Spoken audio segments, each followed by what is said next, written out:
3வது அதிகாரம் 22வது வசனம். அவருடைய கற்பனைகளை நாம் கை கொண்டு அவருக்கு முன்பாக பிரியமானவைகளை செய்கிறபடினால் நாம் வேண்டிக் கொள்கிறது எதுவோ அதை அவராலே பெற்றுக்கொள்கிறோம். அவர் சொல்றார், தேவனுக்கு பிரியமா இருந்து ஜெபிக்கும் போது என்னத்தை வேண்டிக் கொண்டாலும் கருத்து தர்றார். இந்த வசனத்துடைய பெரிய கருத்து அதான். நாமெல்லாம் ஜெபிப்போம் இல்லையா? எல்லாருமே ஜெபிப்போம். பாருங்க எப்படி ஜெபிப்போம்.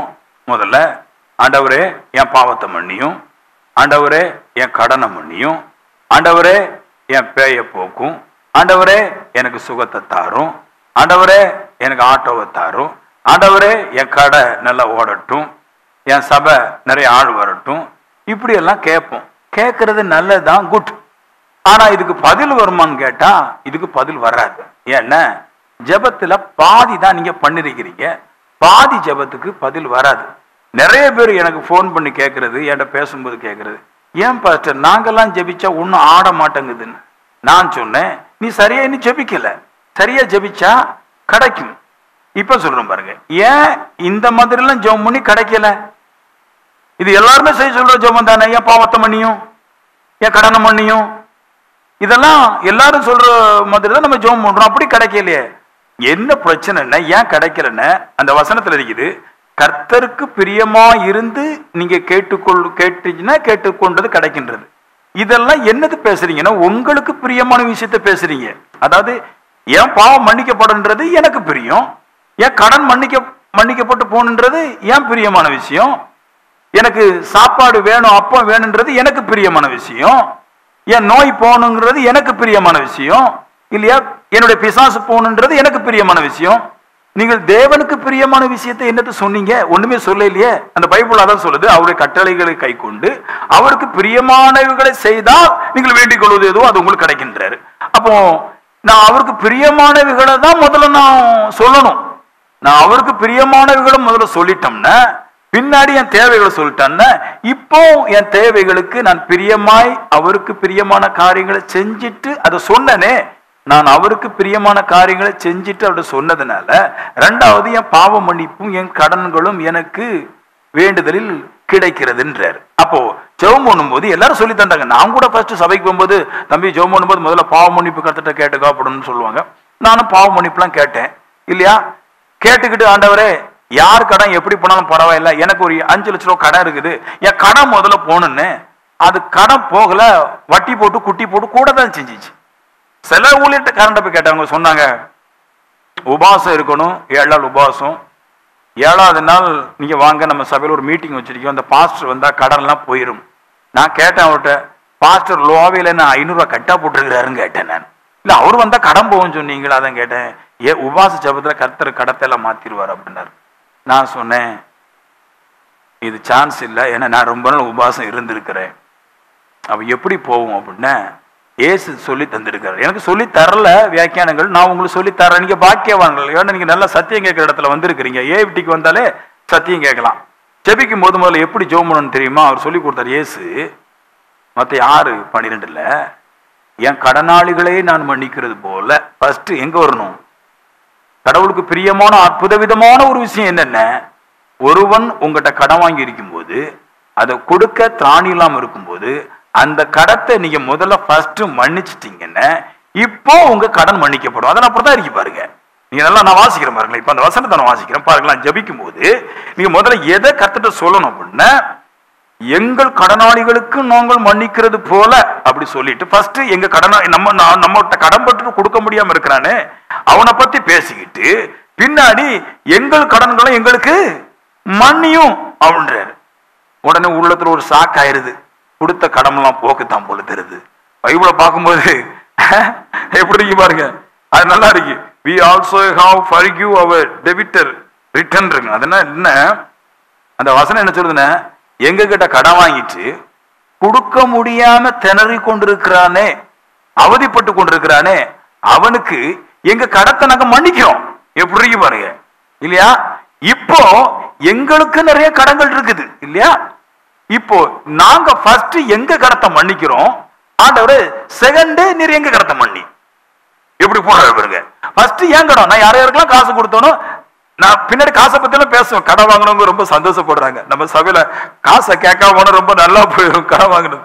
அதுக்கு நான் வருவேன். நான் ஃபர்ஸ்ட் செபிக்கும் போது எப்பொழுதுமே என் கடனாளிகளை நான் மன்னிக்கிறது போல, எப்படி பாருங்களேன், எப்படி என் கடனாளிகளை நான் மன்னிக்கிறது போலன்றார். அப்ப இயேசு எல்லாருடைய கடத்தை மன்னிச்சு தான் எந்திரிக்கிறாரு இல்லையா?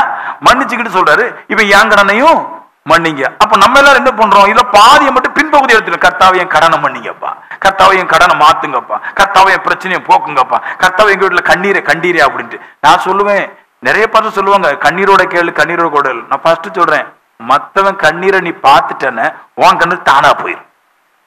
ஆமென். அப்ப நான் சொல்றேன், முதல்ல என் கடனாளிகளுக்கு நான் மன்னிக்கும் போது இப்போ என் கடன் எல்லாம் மன்னிக்கப்படுது. நான் சொல்றேன், கேட்க சொன்னாரு. ஃபர்ஸ்ட் கேட்காமலே போகும் பாருங்க. நம்மளுக்கு நிறைய பேர் ஜெபிக்க வேண்டியது இன்னதென்று அறியாமல் இருக்கிறோம். ரோமர் 8 சொல்றாரு இல்லையா? ரோமர் 8 பவுல் சொல்றாரு, நமக்கு எப்படி ஜெபிக்கனே தெரியாதான். அதான் இயேசு கிறிஸ்து கத்துக் கொடுக்கிறாரு. ஆவேசத்துல கடத்தினுடைய ஆவேசத்துல போய், ஆண்டவரே இன்னும் யாராவது சித்தா வட்டி தரமாட்டாங்களா ஆண்டவரேன்னு கத்துட்டே போய் கேட்கறது. கெட்டு போனது கிடையாது. இன்னும் கேட்க இன்னும் தாத்தான். நான் சொல்றேன், ஃபர்ஸ்ட் உங்களுடைய கடைக்காரங்கள் ஒவ்வொரு பேர் இருக்கிறாங்களோ, கொடுக்க முடியாம திணறிட்டு இருக்கிறானே, அவனுக்கு கொஞ்சம் மனசுல இறக்கத்தை காட்டுங்க. அப்புறம் பாருங்க உங்களுக்கு மொத்தமா இறங்கி வரும். நான் 2 பேரும் முதல்ல காட்டுறேன் இல்லையா? சகைன்னு ஒரு மனுஷன் இருந்தார். ஆமேன்னு சொல்லுங்களேன் இல்லையா? அவர் நல்ல லூக்கா 19 அதிகாரத்துல நல்ல வட்டி வாங்குற மனுஷன். அவருக்கு நிறைய பேருக்கு பைசா கொடுத்து வட்டி கொடுக்க வேண்டியது இருந்துச்சு. லூக்கா 19:8 சொல்வாரு, ஒரு வார்த்தை சொல்வார் பாருங்க. 9 இயேசு ஒரு வார்த்தை சொல்வார், என் ஆஸ்தில பாதியை ஏழைக்கு கொடுத்துடுறேன். அதுல வார்த்தை பாருங்க, ஜெபம். சகை ஜெபித்தாங்க. சகை செட் டு லார்ட் இருக்குது, சகை ஆன்சர் இருக்குது, பதில் சொல்றான். அதாவது ஜெபிக்கிறான் கர்த்தட்ட. என்ன சொன்னாராம், ஆண்டவரே என் ஜெபத்தை பாருங்களா, இப்படி எல்லாம் யாராவது ஜெபம் பண்ணுவாங்களா? எனக்கு ஆச்சரியமா இருக்கு. ஆண்டவர் என் சொத்துல பாதிய ஏழைகளுக்கு கொடுத்துறேன்றார். வர்றேன்.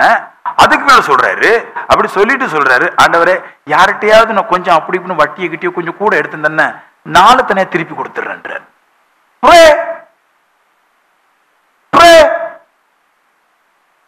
பாடுறவங்களும் ஆராதிக்கிறவங்களும் சொல்லுவாங்க கண்ணீர் விடுன்னு. 2 வழியில தான் உங்களுக்கு பலன் வரும். ஒண்ணு தேவ சமூகத்துல சந்தோஷப்படுறது, இன்னொரு தேவ சமூகத்துல தேவனுக்கு பிரிச்ச மாதிரி வாழ்றது. இந்த 2ல மட்டும்தான் பலன், வேற எதுலவே பலன் கிடையாது. சரி, அழகா ஜெபம் பண்ண பாருங்க, ஆஸ்திகளை பாதியை கொடுத்துடுறேன்.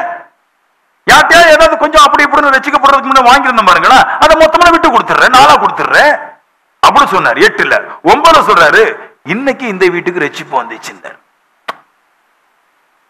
அவர் நல்ல கேளுங்க, சகையும் கேட்கல ஆண்டவர்கிட்ட, ஆண்டவரே என் சொத்துல பாதியை கொடுத்துடுறேன், யார்கிட்ட கடமா வாங்கி இருந்தது தர முடியாதவங்க நிறைய அபகச்சு வச்சிருந்தேன்னு நான் மிச்சத்தை இன்னும் 4 திருப்பி கொடுத்துறேன்னாரு.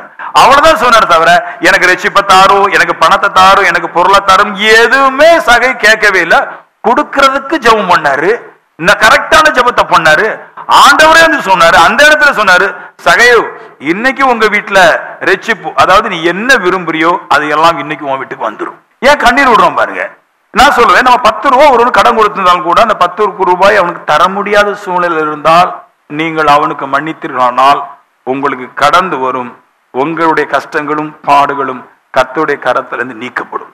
இன்னொரு வார்த்தை அதுல சொல்லுவார், நீங்க படிச்சிருப்பீங்க, அது புரியாது. ஏன்னா நீங்க தேவத்தை எப்படி தேடிங்க தெரியுமா? சபையா போய் தேடினீங்க. ஆமீன் சொல்லுங்களேன். ஒரு சிஸ்டர் சொல்லுது, நாங்க அந்த சபைக்கு போகும்போது பாட்டு நல்லா இருந்துச்சு, இந்த சபையில பிரசங்கம் நல்லா இருக்கு, தீர்க்க தரிசனம் எங்க குடும்பத்தையும் மாத்திட்டு. ஒரு சகோதரி வந்துச்சு ஒரு நாள், நான் சொன்னேன் உன் நிலைமை இப்படித்தான், ஒரு போல்டு போட்டிருக்குது, ஒரு நட்டை போட்டு தெருக்கு, உன் காரியம் சக்சஸ் ஆயிடணும். திருக்கிட்டாள்வ 2 லட்சம் ரூபாய் மாப்பிள்ளை ஒரே கம்மிக்கிட்டாள்வ. உண்மை ஒரு தீர்க்க தரிசனத்துல. இன்னொரு ஆராதனைக்கு போன அப்புறம் அவங்களோட மீட்டிங் வந்துச்சு, அவரு கடகடன் போயிட்டாரு, பெரிய ஊழியக்காரு. என்னை தொத்திக்கிட்டாங்க, பாஸ்டர் நீங்களும் போர்ட்ல தீர்க்க தரிசனம் சொல்றீங்க, தீர்க்க தரிசனம் சொல்லுங்கன்னு. நான் சொன்னேன், நான் உனக்கு இந்த ட்ரிப்பு வாழ்க்கை மாறப்போகுது பாருன்னு, புருஷனுக்கு சம்பளம் கூட்டிட்டு நாங்க துபாய்க்கு போறோம், இனி இந்த நாடு எங்களுக்கு வேண்டான்றது. எல்லாருமே இந்த இதுல மட்டும்தான் இருக்கிறாங்க, எதுல வாங்குறதுல மட்டும்தான் இருக்கிறாங்க. இருந்துட்டு போட்டும், கொடுக்கறதுக்கு இந்த மாதிரி மன்னிக்கிறதுக்கு முதல்ல மனசு வந்துச்சுன்னா மனுஷன் பெரிய ஆயிடலாம். இது ஒரு வார்த்தை சொல்லுவார் பாருங்க, ஆண்டவர் அழகா இருக்கும். இவனும் ஆபிரகாம் குமாரன் அல்லவா அப்படின்றாரு. எப்படி இருக்கு பாருங்க, புகழ்ந்தவங்களை இப்படி புகழணும் இல்லையா? இயேசு குறித்து சொல்லுது ஆபிரகாம் தேவன், ஈசாக்கின் தேவன், யாக்கோபின் தேவன் சொல்லுது. அப்படி போல சகையை பத்தி பேசுது, இவன் ஆபிரகாம் குமாரன் அல்லவா, இவனும் சூப்பர் ஆள் அப்படின்றாரு. அப்படின்னா என்ன அர்த்தம்? ஆபிரகாமுடைய ஆசீர்வாதம் எனக்கு கேட்கிறோம். ஆபிரகாம் யாரை பார்த்தாலும் எவ்வளவு கொடுத்தாலும் அது திருப்பி கொடுக்க முடியல, சண்டைக்கு வர்றாங்கன்னா மன்னிச்சு விட்டுறான். கரத்தை தட்டுங்களேன். நான் இப்படி ஒரு சத்தியம் கேட்டதே இல்லை. உண்மையா சொல்றேன், நான் இப்படி ஒரு சத்தியம் கேட்டதே இல்லை. எப்ப பார்த்தா உபாசம் பண்ணு, அங்க மீட்டிங் இங்க மீட்டிங், நோ மீட்டிங். எனக்கு நோ மீட்டிங், எந்த ஊழியக்காரோட மீட்டிங் இல்ல, எனக்கு எல்லா நாளும் ஏசப்பாவோட மீட்டிங். அவர் எனக்கு கத்து கொடுக்கிறாரு என் ஜபத்துல சக்சஸ் எப்படி தேடி கொடுறது. நான் எனக்குள்ளாக நிறைய மாற்றத்தை கொண்டு வராமல் ஊழியக்காரங்களை மாற்றுறதுனாலையும் சபையை மாற்றுறதுனாலும் சக்சஸ் அல்ல, எனக்குள்ளாக நிறைய மாற்றத்தை கொண்டு வரணும். முதல் மாற்றம், என் கடனாளிகளை நான் இன்னைக்கு மன்னிக்க நான் தொடங்க போறேன். நான் ஏமேன் தொடங்க போறேன். ஆபிரகாமுடைய குமாரன் அல்லவா, இப்ப ஆபிரகாமை பத்தி பேசுறேன். ஆபிரகாம் குமாரன் ஏன் ஆபிரகாமை பத்தி அப்படி பேசுறாரு? ஆபிரகாம் எப்படி யாருக்கு என்ன அப்படி கொடுத்துட்டான்? ஆபிரகாம் கூட லோத்துன்னு ஒரு மனுஷன் வந்தான், பதான் ஆறாம்ல இருந்து கானான் தேசத்துக்கு வந்தான். அண்ணன் பையன்தான் வந்தான். வரும்போது கடவுள் நிறைய கொடுத்துட்டாரு. வேதம் சொல்லுது பூமி தாங்கல. மாற லோத்துடைய மேய்ப்பர்களுக்கும் ஆபிரகாமுடைய மேய்ப்பர்களுக்கும் சண்டை. அப்ப ஆபிரகாம் சொல்றாரு, சரி என் கூட வந்துட்ட, நான் ஒத்தையில வந்தோம்னு என் கூட வந்துட்ட, உனக்கு கருத்து தரல எனக்கு தந்தாரு, அதனால ஆளுக்கு பாப்பாதையே பிரிச்சுக்கிட்டு நீ எங்க போனோம் போப்பான்னாரு. அவன் சோதோம் குமாரன் பட்டணத்துக்கு நேரம் போயிட்டான். சரி போயிட்டான், எப்படி மன்னிச்சு விட்டாரு பாருங்க. அந்த சோதோம் குமாரன் பட்டணத்துல இருக்கும்போது வேற ராஜாக்கள் வந்து அவனுடைய ஆடு மாடு மனைவி எல்லாத்தையும் பிடிங்கிட்டு போயிட்டான். இப்ப இவரு என்ன பண்றாரு, ஆடு மாடெல்லாம் கொண்டு போனவன் ஒன்றும் நன்றின்னு சொல்லல, திருப்பியும் தரல. இருந்தாலும் அவன் போனவன அங்க பிரச்சனை வந்த போது கடைக்காரன் தான் நாசாம போட்டுன்னு விட்டுறாம தான் தன்னிடத்துல ஒருத்தன் கடன் வாங்கின பின்னாடி அவன் ஒரு சிக்கல்ல மாட்டி கொண்ட பின்னாடி அவன் கடத்தை மன்னிச்சது மட்டுமல்ல இன்னும் அவனுக்கு உதவி செய்ய முற்படுகிறான். அதனால சொல்றாரு இவனும் அவனுடைய குமாரன் அல்லவான்றார். அப்போ நான் சொல்றேன், ஏதோ ஆபிரகாம் ஜெபிச்சதுனால மட்டும் ஆண்டவர் அள்ளி கொடுக்கல. ஆமென். அவனுடைய இருதயத்தை திறந்து பார்த்தீங்கன்னா அங்க பணக்காரங்கிற பேர் மட்டும் எழுதியிருக்கிறாரு, நித்திய ஜீவனுக்கு உட்பட்டவன் என்று மட்டும் அவனுக்கு எழுதியிருக்கிறாரு. அவன் இருதயத்தை திறந்து பார்த்தா அவன் இருதயத்துல ஒரு வார்த்தை இருக்கும், மன்னிப்பு. எவனே மன்னிப்பான். அது கூட பிறப்பில்லையோ சபை விசுவாசி இல்லையோ இந்துக்காரங்களோ முஸ்லிம்காரங்களோ மற்ற சபை யாரும் கிடையாது.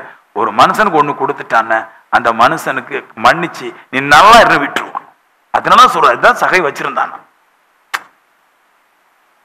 இதுதான் வெற்றி ரகசியம். பணம் சம்பாதிக்கிறது எப்படி நிறைய சொல்லுங்க, இப்படி சபைக்கு போனா கர்த்தர் பணம் தருவாரு. கர்த்தரை தவிர வேற கர்த்தருடைய ஆசீர்வாதமோ ஐஸ்வர்யத்தை தரும், மிச்சம் எல்லாம் வேதனையை கூட்டும். அப்படின்னு என்ன அர்த்தம்? எல்லாம் காசு தரும், அது வேதனை வரும். கர்த்தர் காசு தந்தா அதுல இருந்து நன்மை வரும்ன்றாரு. அப்ப எனக்கு தெரியுது கர்த்தர் காசு தருவார். அப்ப கர்த்தர் காசு தரன்னு ஃபர்ஸ்ட் நான் சொல்லுவேன், உங்க காலை பிடிச்சிட்டு வருத என்னால கடன் தர முடியாது, என்னை விட்டுரு, பின்னாடி பார்த்துக்கலாம், என் பிள்ளைங்களுடைய காலத்திலேயாவது நான் உனக்கு தந்துருவேன், இன்னைக்கு எனக்கு முடியவே செய்யாது, நான் சாகதான் செய்யணும் அப்படி சொல்லியாச்சுன்னா விட்டுரு, அந்த பைசா விட்டுரு, எத்தனை கோடியா இருந்தாலும் விட்டுரு. நான் சொல்லுவேன் இந்த வார்த்தைகள்லாம் போடுறான் பாருங்க. கடனால ஒருத்தன் சாக துணிறான், செத்தா செத்துட்டு போன்றான். கடனால் அவன் பாரத்தினால மூழ்கடிக்க போறான். அப்பவும் நீ மூழ்கடிக்கப்பட்டாலும் பரவாயில்லன்னு சொல்றானே, அது ஆவிக்குரியவன் அல்ல, அது உலகத்தான். பேகன், பேத்தா, இங்கிலீஷ்ல அதுக்கு பேர் பேகனு, அவன் தமிழ்ல பேத்தன் அர்த்தம். ஆவிக்குரியவன் நான் சொல்லுவேன், எப்பவுமே சொல்லுவேன், ட்ரெஸ் மடிப்பு கிடிப்பு லிப்ஸ்டிக் எல்லாம் பாக்குறது ஆவிக்குரியன் கிடையாது. ஆவிக்குரியன் கடன் வாங்கிட்டு நான் சாக போறேன், என்னால எழுந்து நடக்கவே முடியல, நோயில மாட்டிக்கிட்டேன்னு போனா போட்டுன்னு விட்டுரு.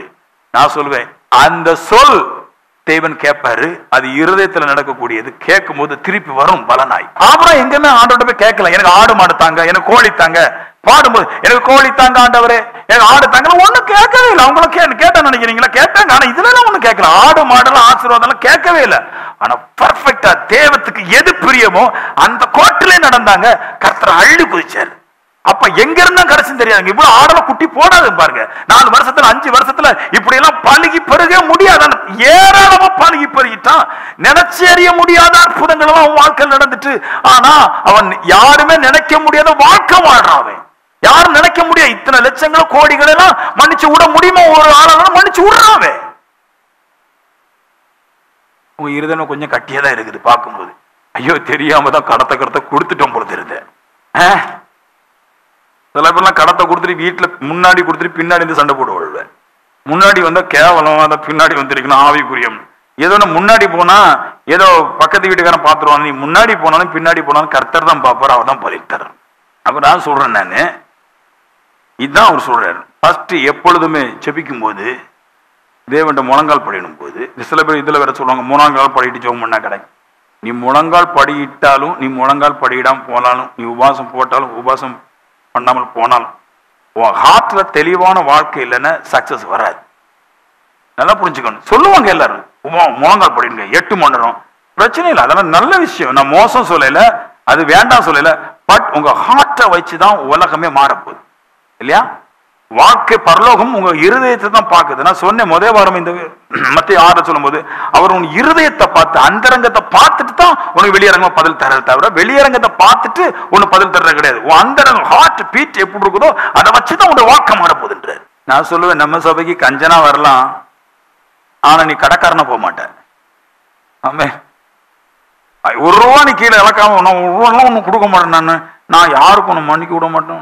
பழைய கஞ்சியா இருந்தாலும் கூட ஆட்டு கொடுப்பேனே தவிர ஆண்டவனும் கொடுக்க மாட்டேன், எவனும் கொடுக்க மாட்டேன். நான் இங்க வந்தேன்னு நான் உனக்கு கொடுக்க வைப்பேன். நான் ஏன்னா நீ கேட்டதெல்லாம் பொய்ன்னு நிரூபிப்பேன். இந்த கண்ணீர் விட்டா கவலை பொண்ணா கத்துனாலும் கிடைக்க சொன்னாங்களா, அதெல்லாம் பொய், அதை நம்பாத. ஆனா அது தேவையானதுதான் இல்லையா? 20 மார்க் இருந்தா நான் வெற்றி பெற முடியாது, ஆனா தேவைதான். 20 மார்க் இருந்தா தான் கூட ஒரு 20 மார்க் போட்டா பாஸ் ஆக முடியும். ஆனா 20 மார்க்கை வச்சுக்கிட்டு நான் வந்து ஜெயிச்சிருவேன் சொல்லாத, அது தப்பு. நல்லதுன்ற அனுபவம், ஜெபம் நல்லது, உபாசம் நல்லது, எல்லாம் நல்லது. பட் அதுக்கு மேல உங்களோட ஹார்ட் இன்னொரு மனுஷனுடைய இறக்கத்துக்காக தயங்கும் போது அதுல கிடைக்குது லாபம். இன்னொன்னு சொல்லிட்டு போறேன், நான் இதெல்லாம் உள்ள வரணும். எல்லா சபையும் இதை சொல்லுவாங்க. பெந்தகோஸ்துல இருந்து எல்லா சபையும் நான் கேட்டது, நான் தைரியமா சொல்லுவோம். பெந்தகோஸ்து வரைக்கும், சிஎஸ் வரைக்கும், ரோமன் கத்தோலிக்க, நம்மளுக்கு இங்க ரோமன் கத்தோலிக்காரங்களுக்கு பூசை சொல்லுங்க. எல்லாருக்கும் ஒருக்கா பூசை. எங்க அம்மா சொல்லுவோம் வாரியா பூசை. சிஎஸ்ஏ காரங்களுக்கு அது என்னன்னு தெரியல, அவங்களும் ஒண்ணு பண்ணணும், அவங்களுக்கும் ஜெபம் அப்படின்பாங்க. பெந்தகோஸ்துல நிறைய பேர் நம்ம பெந்தகோஸ்துல ஜெபம் பண்ணா போதும். நான் சொன்னேன் அதெல்லாம் ஒன்றும் பண்ணாத, தேவைதான். பண்ணியும் கிடைக்குது, பண்ணாமல் கிடைக்குது. நல்ல மனுஷனாரியா ஏன் ஒரு என்னை போல 2 கண்ணும், ஒரு 2 மூக்கும், ஒரு வாயும், என்னைய மாதிரி தலை இருக்கிற ஒரு மனுஷனுக்கே நான் இரக்கம் காட்டலன்னு நான் என்னையா மனுஷன்? நம்மெல்லாம் தேவனுடைய பிள்ளைகள்னு சொல்றோம், நம்மெல்லாம் விசுவாசிகள்னு சொல்றோம், நம்ம எல்லாம் பண்மையில பேசுறோம், நம்மெல்லாம் தேவனுடைய பிள்ளைகள் நித்தியஜீவனு போறோம் பேசுறோம். ஆனா ஒரு மனுஷனுடைய கடன்ல நான் இறங்கல, நான் என்ன மனுஷன்? நான் என்ன பாடி என்னத்தை நான் கிழிச்சிட போறேன்? நான்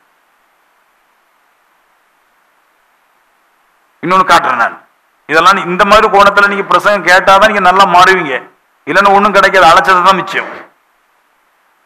இங்க பாருங்களேன், 2 புத்தகம் 4வது அதிகாரம் 8ஆம் வசனத்துல அழகான ஒரு விஷயம் இருக்கு. எல்லா சபையில நம்ம பேட்ட ஒரு பெரிய சத்தியம் என்ன? கர்த்தர் தருவார். ஆமென். அவர் தருவார், அவர் நம்மளை போஷிப்பார். அவர்லாம் சொல்லுவாங்க. எங்களுக்கு இதெல்லாம் தெரியும், எல்லாருக்குமே தெரியும் கர்த்தர் தருவார். பட் நாம கொடுப்போமா, அதான் பிரச்சனை. கர்த்தர் எல்லா பாவத்தையும் மன்னிப்பார், அது எங்களுக்கு தெரியுங்க. நாம மன்னிப்போம் தான் இங்க பிரச்சனை. இங்க பிரச்சனை இது. சாப்பிட்டான பிரசங்கம், சூப்பர் பிரசங்கம், அமைதியா வரும், புத்தியை தெளிய வைக்க வர்றது கரெக்டா இருக்குது. நான் மன்னிப்பேனா? ஒரு ஆள்கிட்ட நான் ஒரு காசை கொடுத்துட்டு எனக்கு தர முடியலன்னா நான் மன்னிப்பேனா? ஏன்டா கேட்டீங்கன்னா நான் கண்டிப்பா மன்னிப்பேன். நான் கொடுத்த பைசா எவ்வளவு கேட்கணும்னு நினைச்சு எவ்வளவு இருக்கும்? நான் எத்தனை லட்சம் கொடுத்துருப்பேன் ஊழியம் தொடங்கி? நான் சொல்றேன், நான் 40 லட்சம் 50 லட்சம் கொடுத்துருப்பேன். நான் ஊழியம் தொடங்கி எத்தனை வருஷத்துல 40-50 லட்சம் ரூபா கொடுத்துருப்பேன். நான் யார்கிட்டயா போய் கேட்டிருக்கேன்னு கேளுங்க, யார்கிட்ட கேட்டாலும் கேட்க மாட்டேன். தந்தா வாங்கிக்குவேன், ஆனா கேட்க மாட்டேன். நான் கைய நீட்டில போக மாட்டேன். தந்தா யார் தந்தா, நான் கொடுத்தா தந்தாலும் கொடுக்காத ஆள் தந்தாலும் வாங்கி உள்ள போட்டுக்கோ. நான் பட் எந்த ஒரு மனுஷன்ட்ட போய் அவன் இருதுற நோற மாதிரியோ, அவன் பாச கேட்டுருவாருங்கிற ஒரு எண்ணத்துல பயந்து ஓடுற மாதிரிலாம் நான் பண்ண மாட்டேன். நான் பண்ண மாட்டேன். நான் ஏன்னா எனக்கு தெரியும் விதைக்காம அறுக்க முடியாது.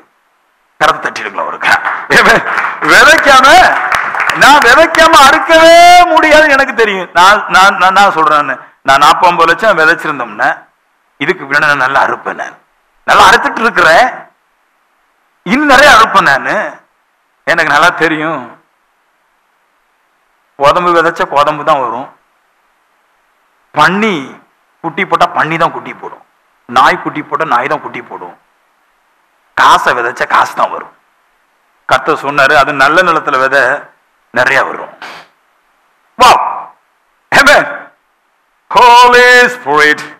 இப்ப காட்டுறேன் பாருங்க, ஒரு ஸ்திரியை காட்டுறேன். எத்தனை பேர் மாமாங்கிற இருதத்துக்கு விதைக்கிறீங்க? எத்தனை பேர் மாமிக்கு விதைக்கிறீங்க? எத்தனை பேர் மருமகளுக்கு விதைக்கிறீங்க? நல்ல நிலம். ஏன் அதெல்லாம் சொல்ற? நல்ல நிலம்னா நம்மளாம் சொல்லுவோம் ஆவேசத்துல, மருமகளை பார்த்து நீ எல்லாம் ஒண்ணு என்ன கவனிக்க மாட்டான். அதெல்லாம் வந்து அருமை இல்லாதது. அதுதான் கவனிக்க, வேற ஊர்ல அந்த கவனிப்பான். எனக்கு ஒரு பிள்ளை இருக்குது, ஒரு மருமகம் இருக்குது, ஒரு பையன் இருக்கிறான், மருமகம் இருக்கிறான். இந்த 4 பேர்ல யாராவது தான் கவனிக்க போறாங்க. இதை 4 பேர்கிட்டே நான் ஒரு ஆளை மட்டும் சார்ந்து இருக்க முடியாது. அந்த ஒரு ஆளும் ஏமாத்தி விட்டுரும், எனக்கு தெரியும். அதனால நல்ல நிலம் என்ன யார் அப்படின்னா, என்னை சுற்றி இருக்கிற என் குடும்பங்களும் என்னை சுற்றி இருக்கிற என் சபையும் நல்ல நிலம். இங்க விதைச்சோம்னா என்னைக்கு ஒரு நாள் அறுவடை எனக்கு உண்டு. ஏமே இப்ப பாருங்க, ஒரு நல்ல நிலத்துல நிறைய விதைக்கிறான். அது எப்படியெல்லாம் விதைக்கிறா, எப்படிலாம் கிடைக்குது, அதெல்லாம் சொல்றேன் நான் இல்லையா. 2 ராஜாக்கள் புத்தகம் 4வது அதிகாரம் 8வது வசனத்திலிருந்து. எலிசா சூனோம் எங்க ஊருக்கு போறா. எல்லாரும் சொல்லுங்க சூனோம். நல்ல பேர் பாருங்க, இந்த யூதர்கள் பேர் வச்சிருக்கேன், சூனோம் சாணம். சூனம்ங்கிற ஊருக்கு போனான். அடிக்கடி போனான்.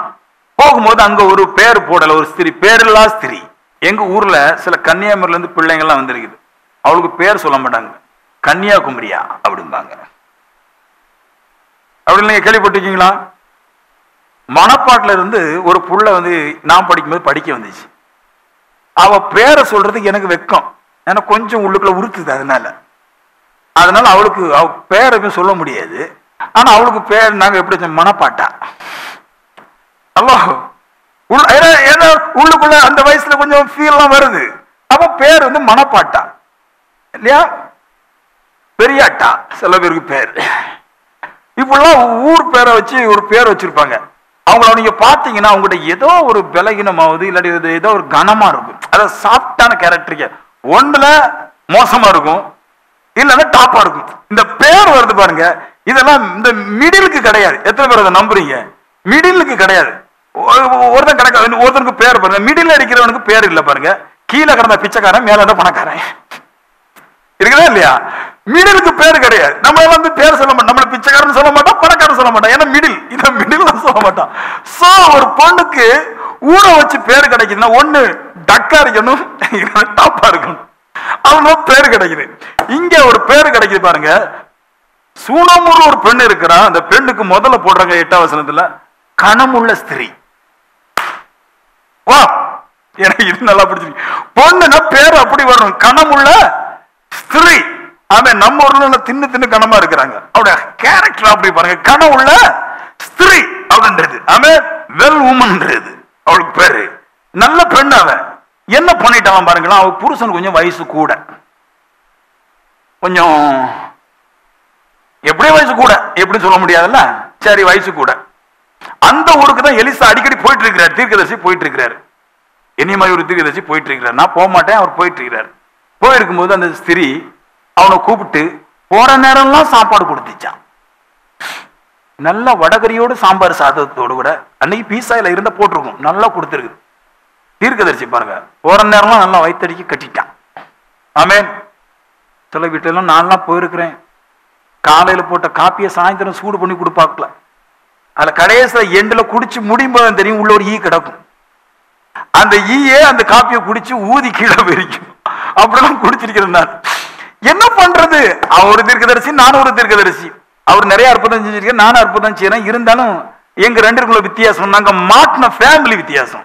அவன் நல்ல ஃபேமிலிட்ட மாட்டிட்டான். அதனால எல்லா நாளும் சாப்பாடு. அந்த அக்கா ஒண்ணு சொல்லிட்டு, ஏன்னா இப்போ நம்மளுக்கு முன்னாடி அந்த புள்ள வந்து எலிசாவோட பேசும்போது வயசு குறைவு தான். ஆனா இப்ப வருஷத்தை வச்சு பார்த்தா கிட்டத்தட்ட என்னோட 2000, 3000, 4000 வயசு கூட இருப்பா. ஏன்னா ரொம்ப வருஷம் வாழ்ந்துருக்கிறாள் இது வரைக்கும். சோ அவ அம்மா தான் சொல்லணும், கணம் புரிஞ்சின் அம்மா. அவ என்ன பண்ணிட்டா, புருஷன்ட்ட சொல்றா, ஏங்க நம்ம வீட்டுல வந்து மொட்டை மாடி இல்ல, சும்மா காக்கெல்லாம் வந்துட்டு இருக்கு. அதனால மொட்டை முடிய ஏசி கால வச்சு கெட்டுவோம் ஃபர்ஸ்ட். புருஷன் கேட்கிற என்னதான் உனக்கு பிரச்சனை? இல்லைங்க இவர் நாள்தோறும் சாப்பிட்டு போறாருல்ல, இவர் பார்க்க கொஞ்சம் தீர்க்கசம் சொல்றாரு, கொஞ்சம் நல்லா இருக்குது, அதுல மேல மொட்டை மடியை கட்டி நல்ல ஒரு குஷன் போட்டு பெட்டு கொடுப்போம், கட்டில் கொடுப்போம். ஆமாம். இன்னெல்லாம் சில பேர் வீட்டுல எல்லாம் அரங்கு வீட்டுல கூப்பிட்டு காட்டினதே கிடையாது. பாஸ்டர் பார்த்துட்டாருன்னா பைசா கேட்பாருன்னு. பாஸ்டர் பார்த்துட்டாருன்னா பைசா கேட்பாரு. அவன் அரங்கு வீட்டுல விட்டுறாதும்பாங்க. நல்ல கட்டில போட்டு குஷனை போட்டு குத்து விளக்கெல்லாம் வச்சு விளக்கெல்லாம் வச்சு சோபா போட்டு நாற்காலி போட்டு எல்லாமே பர்ஃபெக்டா பண்ணி கொடுத்துட்டாங்க. நல்ல ஒரு பாத்ரூம் வெஸ்டர்ன் பாத்ரூம்லாம் போட்டு நல்லா கொடுத்துட்டாங்க. அவர் போய் நல்லா சாப்பிட்டு அங்கேயே தூங்கிடுவார், அங்கேயே படுத்துக்குவார். ஏன் இந்த பொண்ணு செஞ்சிச்சு அப்படின்னா, கணன் பொருந்திய ஸ்திரீ, அவளுக்கு தெரியும் ஒன்னும் கொடுக்காம கேட்டா கிடைக்காது, கொடுத்துட்டு கேட்காம இருந்தாலும் கிடைக்கும். ஹலோ, இப்ப பாருங்க. அப்போ இவரு சொல்றாரு, இப்ப கடன் பட்டான் இல்லையா, ஒரு வீட்டுக்கு பணத்தை செலவழிச்சிருக்கிறா, கட்டிலுக்கு பணம் செலவழிச்சிருக்கிறா. இப்ப இதுக்கெல்லாம் எலிசா தான் கடற்காரனா இருக்கிறான். இப்ப கேட்கறான், அவன் கடற்காரன் உடனே தான் கேட்கறான், உனக்கு நான் என்ன சொல்லணும்? உனக்காக ராஜாட்ட பேசணுமா, இல்ல நான் அதிபதிட்ட பேசணுமா, சேனாதிபதிட்ட பேசணும், யார்கிட்ட பேசணும் அப்படின்ட்டு. அப்போ அவ ஒண்ணு சொல்ல மாட்டா, சொல்லுவா, சும்மா இருங்க பிரதர், ஏதோ ஒரு 10 லட்சம் ரூபாய் ஒரு ஊழியக்காரன் செலவழிச்சிட்டேன், இதை பெருசா கடமை எடுத்து பேசிட்டு இருக்கிறாரு, போனா போட்டும், நான் என் ஜாதிகள் கூட நல்லா இருக்கிறேன். இதுதான் ஆவிக்குரிய பவர், இதான் ஹோலி. என்னதுன்னா, நான் ஒரு பைசா கொடுத்துட்டேன்னு அதை எப்படியா வாங்குறது தந்திரம் போடாம என்ன கர்த்தர் நல்லா வச்சிருக்கிறாரு, என்ன கர்த்தர் நல்லா வச்சிருக்கிறாரு. இப்போ எனக்கு போட்டு பழைய கதனை போட்டு உணர்த்திட்டு கிடக்குறேன், நீங்க அதை கடமையா என்றீங்க, கொண்டு போங்க அப்படின்றா. இதான் பரிசுத்தம். நான் எப்பவுமே சொன்ன, பரிசுத்தம் ட்ரெஸ் அல்ல, லிப்ஸ்டிக் அல்ல. பரிசுத்தன்றது நான் நல்லா இருக்கிறேங்கிறது உண்மையிலே நல்லா இருந்தாச்சுன்னா இன்னொரு மனுஷன் வருத்தப்படும் போது வருத்தத்தை நீக்குவதுதான் ஹோலி. இதான் மன்னிப்பு, இதான் நல்ல குணம். இந்த அம்மா பண்ணி விட்டுருச்சு. உடனே கேட்கிறாரு வேலைக்காரன், கேஎஸ்ஐ கூப்பிடு, இந்த பொண்ணுகிட்ட என்ன சொன்னாலும் கேட்க மாட்டேன்ற, என்னதான் செய்யணும் கேளு. அப்ப அவன் சொல்லுவான், அவளுக்கு குழந்தை இல்லை. குழந்தை இல்ல, அவ விண்ணப்பம் பண்ண இல்ல. கேஎஸ் சொல்றான் குழந்தை இல்லைன்னு. அவளை கூப்பிட்டு சொல்றீங்க, நீங்க வா, என்ன அடுத்த வருஷம் வேணா வேண்டாமா, நிறைய பேர் குழந்தையெல்லாம் கேட்க வந்திருக்கிறாங்க. ஆஸ்பத்திரியில் பழத்தை செலவழிச்சிட்டு, கடைக்காரிய ரோட்ல ஓட அடிச்சுட்டு, சபையில வந்து பாஸ்டர் ஏதோ குழந்தைகள் தான் கிடைக்குமா, நான் சொன்ன 2 எண்ணெய் பெற்றிருக்கேன், ஒண்ணு வேணும் கூட்டு போங்க. என்ன செய்ய முடியும்? டே குழந்தை புரியடா, யாரோ குழந்தை இல்லைன்னு அடிக்கடி கூப்பிடுவாங்க, குழந்தை இல்லைன்னு. குழந்தைய அனுப்ப வேண்டியதுதான். என்ன பேரு பாருங்க, குழந்தை இல்லை. இங்க அம்மாவும் குழந்தை இல்லை, குழந்தையெல்லாம் வெளியே சொல்லவும் இல்லை, குழந்தைய கூப்பிட்டு கொடுத்தான். நான் சொல்லுவேன், ஒரு ஆள் உங்ககிட்ட கடன் பட்டுட்டான், ஏதோ சந்தர்ப்ப சூழ்நிலை ஏதோ ஒரு வழியில கடன் பட்டுட்டான், கண்டுகிடாத. அந்த கடனுக்குள்ளத திருப்பி மொத்தமா கர்த்தர் வேறொரு ரூபத்துல உனக்கு இல்லாதவைகளை உனக்கு சந்திக்கும்.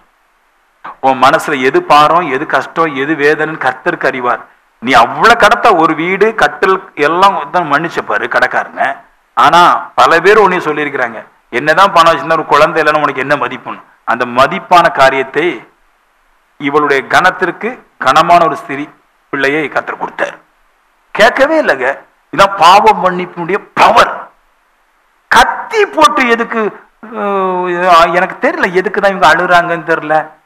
நிறைய வீட்டுல மருமக்குமார்க மாமி கூடயும், மாமியார் மார்க மரும கூடயும், புருஷன் பொண்டாட்டி கூடயும், பொண்டாட்டி புருஷன் சண்டை போட்டுட்டு சபையில போய் அழுதா கிடைக்கும்னு எந்த மனுஷன் தான் சொன்னான்னு தெரியலங்க. நான் சொன்னேன், குட் லைஃப் குட் லைட் ஒரு நோட்ல போட்டிருக்கிறேன். நல்ல வாழ்க்கை நல்ல வெளிச்சம்.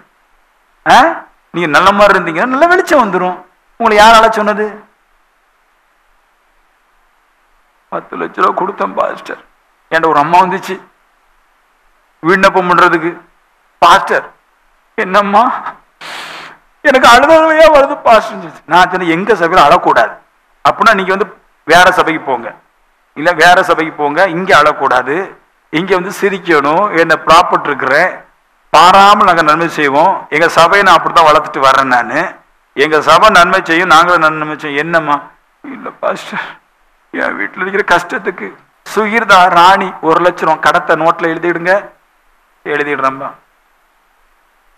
மேடம் நான் டக்லஸ் 2 லட்ச ரூபா கடத்தை எழுதிடுங்க. நான் சொன்ன, உங்க வீட்டு கடத்தை நான் ஏமா எழுதணும்? பாஸ்டர் நீங்க ஜெபம் பண்ணா கிடைக்குது பாஸ்டர், நீங்க எழுதுங்க கடத்தம் இல்ல. ரோஸ்மேரி 1 லட்ச ரூபா போடுங்க, உண்மையான பேரெல்லாம் மிக்ஸ் பண்ணி போட்டிருக்கிறேன், மொத்தம் 4 லட்ச ரூபாய். ஏன் விட்டு கடவுள பிரச்சனை இருக்குது, அழுவுறான். நான் சொன்னேன், யாராவது கடத்தை வாங்கிட்டு தர முடியும்னா தராம இருப்பாங்களா? இங்க வந்து அழுகுறீங்கள. நீங்க சொன்ன ஆட்கள்லாம் பார்த்துருக்கிறேன், இருந்த பைக்கையும் வித்துட்டு நடபயணமா போறாள்வ. அவ்வளவு எப்படி காசு தருவாள்வ? கடவுளை சொல்லுங்க, ஆண்டவர் இதெல்லாம் நான் மன்னிக்கிறேன், ஏன் கடனை மன்னி. எப்படி பாஸ்டர் மன்னிக்க முடியும்? 4 லட்சம் ரோட்ல போட்டிருக்குது. ஆண்டவர் கேட்பாரு, என்ன பரலோராஜன் குப்பை தொட்டியாக்கு நினைச்ச மாதிரி வானத்தை போட்டு இருக்கிறதுக்கு அங்க இருக்கிற கிழிச்சு தங்கத்தையும் பணத்தையும் கிழிச்சு போட முடியுமா? யாரும் அழுகுறீங்கன்னு கண்ணை தொடச்சிக்கணும். நீ எப்போ உன் ஹார்ட்டை சரியாக்குறியோ அப்ப அந்த ஆண்டவர் ஒரு வார்த்தை சொன்னார் பாருங்க மோசேட்ட, பரலோராஜ்யத்துல இருக்கிறபடியே நீ கீழே செய்யினார். அப்படின்னு என்ன அர்த்தம்?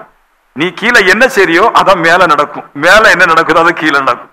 நீங்க தவறு செஞ்சுட்டு அங்க மேல நல்லா நடக்காது, நீங்க நல்லா செஞ்சுட்டு மேல வந்து மாறி நடக்காது. நீங்க என்ன செய்யறியோ அது அங்க இருந்து வரும். ஆமென் சொல்லுங்களா? ஏமேன் சொல்லுங்களா? அப்ப நல்லா புரியுது, நல்லா புரியுது. இப்படிதான் பணக்காரன் ஆயிருக்கிறாங்க. இப்பதான் இப்படித்தான் அடுத்தவங்களுடைய கடனை மன்னிச்சு, அவங்களுடைய பாவத்தை மன்னிச்சு, அவங்களுடைய பலகீனத்துல கூடவே நின்று அவங்களை ஆதரிச்சுட்டு போனதுனால கர்த்தர் கூடவே இருந்து காரியங்களை செய்யுது. உங்களுடைய தெய்வம் கல்லோ மண்ணோ அல்ல, கேட்காது பார்க்காது. உங்களுடைய தெய்வம் பரலோகத்தில் இருக்கிறார். சொல்லுங்க, நம் கண்டு ஆராதிக்கிறவர் அல்ல, காணாமல் ஆராதிக்கிறவர்கள். அவன் கண்டு ஆராதிக்கிறவன் அவன் பலன் அடைஞ்சிட்டே இருப்பான். ஏன்னா கடவுளே பார்த்துட்டான், அவனுக்கு ஒண்ணும் கிடைக்கல, இனி கிடைக்காது. ஆமென் சொல்லுங்களேன். கண்டு ஆராதனையுடைய பிரச்சனை என்னது? கடவுளை பார்த்துட்டான், ஒண்ணு கிடைக்கல, அப்ப இனி ஒன்னும் கிடைக்காது. ஆனா பார்த்த பிறகு ஒண்ணு கிடைக்கலையா, இனி கிடைக்காது. ஆமென். ஆனா காணாமல் ஆராதிக்க வேண்டிய பிரச்சனை அப்படின்னா, நான் பார்க்கல ஆனா அது இருக்குது, ஆனா நான் பார்க்கல இருக்குது, எல்லாத்தையுமே உருவாக்குது, எல்லாத்தையுமே கொடுக்குது. எப்ப அதோட பிரியத்துக்கு நான் வாழ்றேன்னா அப்ப எல்லாம் கிடைச்சிருது. கண்டு ஆராதிக்கிறதுக்கு நீ என்னதான் பிரியமா இருந்தாலும், அது மாலை கேட்குது, இதெல்லாம் கேட்குது, என்னெல்லாம் பண்ணுதுன்னு என்ன கொடுத்தாலும், கண்டு ஆராதிக்கிறத கேட்டுக்கிட்டு நீ என்ன கொடுத்தாலும் திருப்பி கிடைக்காது. ஆனா காணாமல் ஆராதிக்கிறதுக்கு நீ என்ன கேட்டாலும் என்ன செஞ்சாலும் திருப்பி கிடைக்கும். அப்ப நீ காணல, ஆனா இப்படிதான் மாறன்னு பிரியப்படுறாரு. அப்படி காணாமலே ஆராதிக்கிற தேவன் நீ அவர் பிரியப்படுற மாதிரி செஞ்சுட்டா கிடைக்கும். நல்ல கிடைக்க. கண்டு ஆராதிக்கிறது நாம அது பிரியப்படுற மாதிரி கொடுத்தா கிடைக்காது. நாம முன்னாடி கண்டுதான் ஆராய்ச்சி பாருங்க, அது எப்பவுமே மாலை கேட்கும் இல்லையா? அப்புறம் வந்து நல்ல மாவை போட்டு இடிச்சு இடிச்சு ஓட்டமா கொடுப்பாங்க. எங்க ஊர் திருவிழாவுக்கு வந்து வரும்போது நாங்க பழைய கஞ்சி ஜூஸ் எல்லாம் கொடுப்போம். கண்டு ஆராதிக்கிறதுக்கு அதோட பிரியத்தினுடைய கொடுத்தோம். அன்னைக்கு கொடுத்த அன்னைக்கு தான் ஈத்தாமுனியில பிராண்டி கடையில 40 லட்சம் கூட விற்கிது. அப்போ கண்டு ஆராதிக்கும் போது பலன் அல்ல, காணாத தேவத்தினுடைய பிரியத்தின்படி வாழும் போது எனக்கு பலன் கிடைச்சிருது. இதுல ஒரு இன்னொரு மேட்டர் சொல்றேன் பாருங்க. இப்ப என்ன ஆயிடுச்சு, முக்கியமான விஷயத்துக்கு போவோம். இப்ப என்ன ஆயிடுச்சு, குழந்தை கிடைச்சிருச்சு. குழந்தைக்கு ஒரு 10-12 வயசு ஆயிடுச்சு. இந்த சுனமையாளுக்கு திடீர்னு ஒரு நாள் செத்து போயிட்டான். தலைவலிக்குதுன்னா தெரியாம அவங்க அப்பா வந்து இந்த கடவுளுக்குள்ள ரொம்ப இல்ல போல தெரியுது, அந்த நேரம் மொட்டை போட்டுப்பான் போது பையன் செத்து போயிட்டான். ஏன்னா விசுவாசத்துல கிடைச்ச பையனை போய் அந்த நேரம் மொட்டை போட்டா சாகத்தான் செய்வான். மொட்டை போட்டனா செத்து போயிட்டான். அவன் சொன்னான், எனக்கு என் தலை நோவுது. என்ன கிறிஸ்து கொடுத்ததை எடுத்து முத்தை எடுத்து பண்ணில போட்டிய நாய் தின்னுன்றது, நாய் புரண்டுன்றது. அதனால ரசிக்கப்பட்டவரோட பொருள் என்னைக்காவது பாவத்துல போகும்போது நாசமாத்தான் ஆகும். அப்போ இப்ப சொல்லுது, பையன் வந்து மொட்டை தலையில செத்துட்டான். அவனுக்கு அந்த நேரம் மொட்டை போட்டு அதனால செத்து போயிட்டான். சரி, செத்து போயிட்டோன்னு அவன் என்ன சொல்றான், தன்னோட மேல் வீட்டாரில் அந்த பையனை தூக்கி போட்டுக்கிட்டு மறுபடி போறான். தேடி போகும்போது அங்க ஒரு வார்த்தை சொல்லுவாங்க, எல்லாரும் திருப்பி விடுங்க. அந்த வார்த்தை பேசுறது கொஞ்சம் ரொம்ப நல்லா இருக்கு, எல்லாருமே திருப்பி விடுங்களேன். 2 ராஜாக்கள் புஸ்தகம் 4வது அதிகாரம் 28வது வசனத்துல வருது. அங்க போயிட்டான், போய் காரை பிடிச்சிட்டு சொல்றான். அப்ப அவன் சொல்றாரு 27, அவள் ஆத்மா துக்கமா இருக்கிறது, கர்த்தர் அதை எனக்கு அறிவியாமல் மறைத்து வைத்தார் என்றார். அப்படி சொல்லிட்டு 28, அப்பொழுது அவள், நான் என் ஆண்டவனிடத்தில் ஒரு குமாரனை வேண்டும் என்று கேட்டதுண்டா? சொல்றான், நான் கேட்காமலே தந்துட்டீரப்பா. கேட்டவர்களுக்கெல்லாம் கொடுக்கல, கேட்காம இருந்த எனக்கு தந்துட்டீர். கேட்டு கேட்காமலே தந்துட்டீரு. எனக்கு அபத்தம் சொல்ல வேண்டாம் என்று நான் சொல்லவில்லையா என்றால், இந்த வார்த்தையை கேட்கும்போது என்ன அபத்தம் என்னன்னா, இது நல்ல ஒரு அற்புதமான வார்த்தை. நான் உங்களோட ரகசியத்தை கேட்கிறேன். அபத்தம் சொல்லக்கூடாதுன்னு சொன்னாலே இது என்ன கருத்து யாருக்கா தெரியுமா? நீங்க நல்லா பாடுறீங்க, ஆனா உங்களுக்கு கருத்து தெரியல. என்ன சொல்றான்னு அவ சொன்னாலாம், நான் உனக்கு பிள்ளை தர்றேன் அப்படின்னு சொல்லும் போது அவ சொன்னாலாம், நீ அபத்தம் ஒண்ணு சொல்லக்கூடாது. என்ன அர்த்தம் அப்படின்ன, நான் உங்க காசு கொடுத்தேன், உங்க பராமரிச்சேன், சாப்பாடு தந்தேன், வீடு தந்தேன், எல்லாமே பரிபூர்ணமா செஞ்சேன். அதுக்கு திருப்பி எனக்கு குழந்தை தருவேன்னு சொன்னீரே, திருப்பி செய்வேன்னு சொன்னீரே, அது அபத்தம்ன்றான். நான் சொல்லுவேன், ஒருவன் கஷ்டத்திலையும் பாடலையும் ஒருவனுக்கு இருக்கும்போது, ஒருவனுக்கு நன்மை செஞ்சிருக்கும் போது எனக்கு கண்டிப்பா திருப்பி தந்தே ஆக வேண்டும் என்று சொல்லுவது அபத்தம். அபத்த சொல் ஆனா பாவன்றா, சின்றா. தந்த ஆகணும் ஒண்ணு விட மாட்டேன். நான் ஸ்டேஷன்ல கொண்டு ஒப்பு கொடுப்பேன். நான் அபத்தம். நான் சொல்லுவேன், ஒருவனுக்கு வைத்த நிரப்புவதற்கு ஒருத்தர் வாழ்க்கைக்கு கொடுத்துட்டு எனக்கு திருப்பி தந்துதான் ஆகணும் முடிவா இருக்கிறமே, அது அபத்த சொல். ஏன் அதை சொல்றேன்னு, இந்த அபத்தத்தை எனக்கு தந்ததுனாலதான் இன்னைக்கு நான் துக்கப்படுறேன்றான். துக்கம் எப்படி வருவிக்கிறேன்னு அவ பேசுறேன். நல்ல ஆவிக்குரிய பொண்ணு பாருங்க. அவ சொல்றான், ஒருவனுடைய பிரச்சனையை நீக்கினதுனால அது எனக்கு திருப்பி ஒண்ணு கிடைக்கும்னு, அது கடன் என்னப்படும். அது எனக்கு வேண்டாம். அது ஒரு அபத்தம், அது ஒரு பொல்லாப்பு. எதுக்கு அழுதா பாருங்களேன், காலை பிடிச்சி. ஒருவனுக்கு கொடுத்த பைசாவை திருப்பி கேட்டுட்டேன்னு அழுகுறா. நம்ம இப்படி அழுவோம், கொடுத்த பைசா திருப்பி கிடைக்கலன்னு அழுவோம். கடவுள்கிட்ட போய், ஆண்டவரே கொடுத்த பைசா கிடைக்கல, என் வீடு நாசமா போச்சு, புருஷன் அடிப்பாங்க அப்படி கேளுங்க. தருவாளா உள்ளுக்குள்ள ஏகப்பட்ட கெட்டவா தர போட்டுக்கிட்டு, வெளியே வாயில கொஞ்சம் பேசணும் வச்சுக்கலாம். உங்களுக்கு தெரியுமா, தண்ணி உள்ள அதிகமா கொதிச்சாதான் கொஞ்சம் கக்கும். புரிஞ்சிருக்கு நினைக்க. ஒரு நாள் உங்களை திட்டத்துல வச்சுக்கலாம். என்ன அர்த்தம், உள்ள நல்லா கொதிக்குது. அதான் கொதிக்கிற தண்ணி பாத்துறீங்களா, மேல மூடி போட்டிருப்பாங்க, நல்லா கொதிக்கும். மூடிய கிளப்பிட்டு தூரல் வரும். கொதிக்கும் டக்குன்னு அடிச்சு டக்குன்னு வரும். ஹலோ நாசமா போன்னு அப்படி சொல்றான்னு வச்சுக்குமே, உள்ள உன் குடும்பத்தை தின்னுட்டான்னு அர்த்தம். இருக்கீங்களா? சத்தியம் இப்படி கேட்கணும். கேட்டா கேட்கறீங்களா? இந்த மாதிரி சத்தியம் எங்க கேட்டிருப்பீங்க? ஒரு ஆள் சொல்றாரு, பாஸ்டருடைய சபையில லிப்ஸ்டிக் போட சொல்றாரு. நான் அவர்கிட்ட கேட்டேன், நீ லிப்ஸ்டிக் போடாம தானே 3 பொண்ணை கட்டிருக்கிற. நீ முதல்ல லவ் பண்ண பொண்ணுக்கும் லிப்ஸ்டிக் போடல, 2வது லவ் பண்ண பொண்ணுக்கும் லிப்ஸ்டிக் போடல, நீயும் ஒழுங்கா சட்டை போடல, 3வது லவ் பண்ணிட்டு இருக்கிற பொண்ணுக்கும் நீ லிப்ஸ்டிக் போடாத பொண்ணு தான் லவ் பண்ற. லிப்ஸ்டிக் போட்டா கெட்டு போவான்னு சொல்லிருக்க, நீ லிப்ஸ்டிக் போடாமே கெட்டு போறியப்பா. நான் சொன்னேன், பேஸ்மெண்ட் வீக். ஹலோ உங்களுக்கு புரியுது? எங்களுக்கெல்லாம் அப்படி இல்லைங்க. எவன் வந்தாலும் சரி, அந்த கேட்டுக்கு அங்கதான் இருக்கணும். உலகத்திற்கு வானத்திற்கு தேவ தூதர்கள் அழகான அழகிகளை பூமியில கொண்டு கொடுத்தாலும் தேவ சமூகத்தை விட்டு நாங்க பிரிய மாட்டோம். எங்களுக்கு அழகும் ஒண்ணு இல்லை, அழகும் ஒண்ணும் கிடையாது. எங்களுக்கு அபத்தமான காரியங்கள் லிப்ஸ்டிக் போடுறது இல்லை. ஒருவனுக்கு பணத்தை கொடுத்துட்டு அவன் கண்ணீரும் கவலையிலும் தன் இருதயத்தை அடிச்சு சாகலமா வேண்டாம் துடிச்சு கொண்டிருக்கும் போது அது திருப்பி கேட்கறது அபத்தம். தான் பிள்ளை செத்தது அபத்தம் சொல்லல, குழந்தை கிடைச்சது அபத்தம் சொல்லல. குழந்தை யாருக்கு கொடுத்தாலும் நல்லதான் சொல்லுவாங்க, ஆனா அந்த குழந்தை வந்த முறையை தான் சொல்றான். நான் ஒரு பொருள் கொடுத்ததுனால எனக்கு ஒரு பொருள் கிடைக்கிறது, அது அபத்தம்.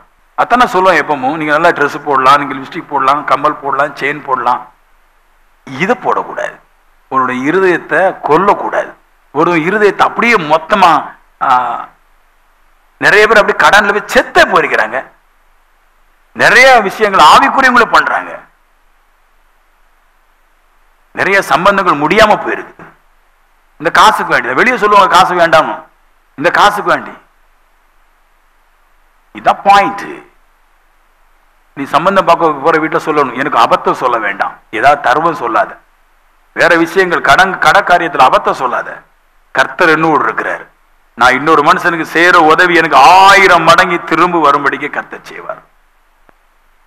ஏமே இருந்தாலும் அவ சொல்லுவா, இப்ப என்னால கேட்காம இருக்க முடியல, பின்னாடி பாயிண்ட் வந்துருவா, கேட்காம இருக்க முடியல, நான் ரொம்ப கஷ்டப்பட்டு தேவையில்லாத விஷயத்த உமரும் என் ஊழிய வீட்டுல கூப்பிட்டு தேவையில்லாத விஷயங்கள வந்துடுச்சு.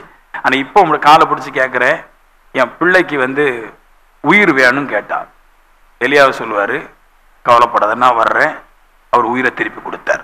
நான் சொல்லுவேன், எலியா செய்த அற்புதம் தான், ஆனா அது எலியாவுக்காக கர்த்தர் செய்யல, இந்த பொண்ணுடைய நல்ல குணத்துக்காக கர்த்தர் செஞ்சார். கரங்களை தட்டி ஒரு கிரீச கூட. ஆமென் ஆமென் சொல்லுங்களா சத்தமா. இன்னொரு முறை கூட ஆமென். இருக்கீங்களா? அப்ப என்ன பைசாவை கேட்கலாம், அதை கொஞ்சம் சொல்லிட்டு போகணுமே. அப்ப என்ன பைசாவை கேட்கலாம் அப்படின்னா, நீங்க ஒருவர்கிட்ட கடன் வாங்கி கொடுத்தீங்கன்னா, நீங்க ஒருவர்கிட்ட லோன் வாங்கி கொடுத்தீங்கன்னா கேட்கலாம். இல்ல வேற வழி இல்ல. அவன் வந்து லோன் நீங்க ஒரு ஆள்கிட்ட கேட்டீங்கன்னா அவன் வந்து கையை பிடிப்பான், இல்ல லோன்கார வந்து கையை பிடிப்பான். இப்ப திணறிடுவேன். இந்த பைசாவை கேட்கலாம். அதுக்குதான் வேதம் சொல்லுது, ஒருவன்ட்ட கையடிச்சு கடன் வாங்கி கொடுக்காத, மாட்டிக்கிடுவ நீ.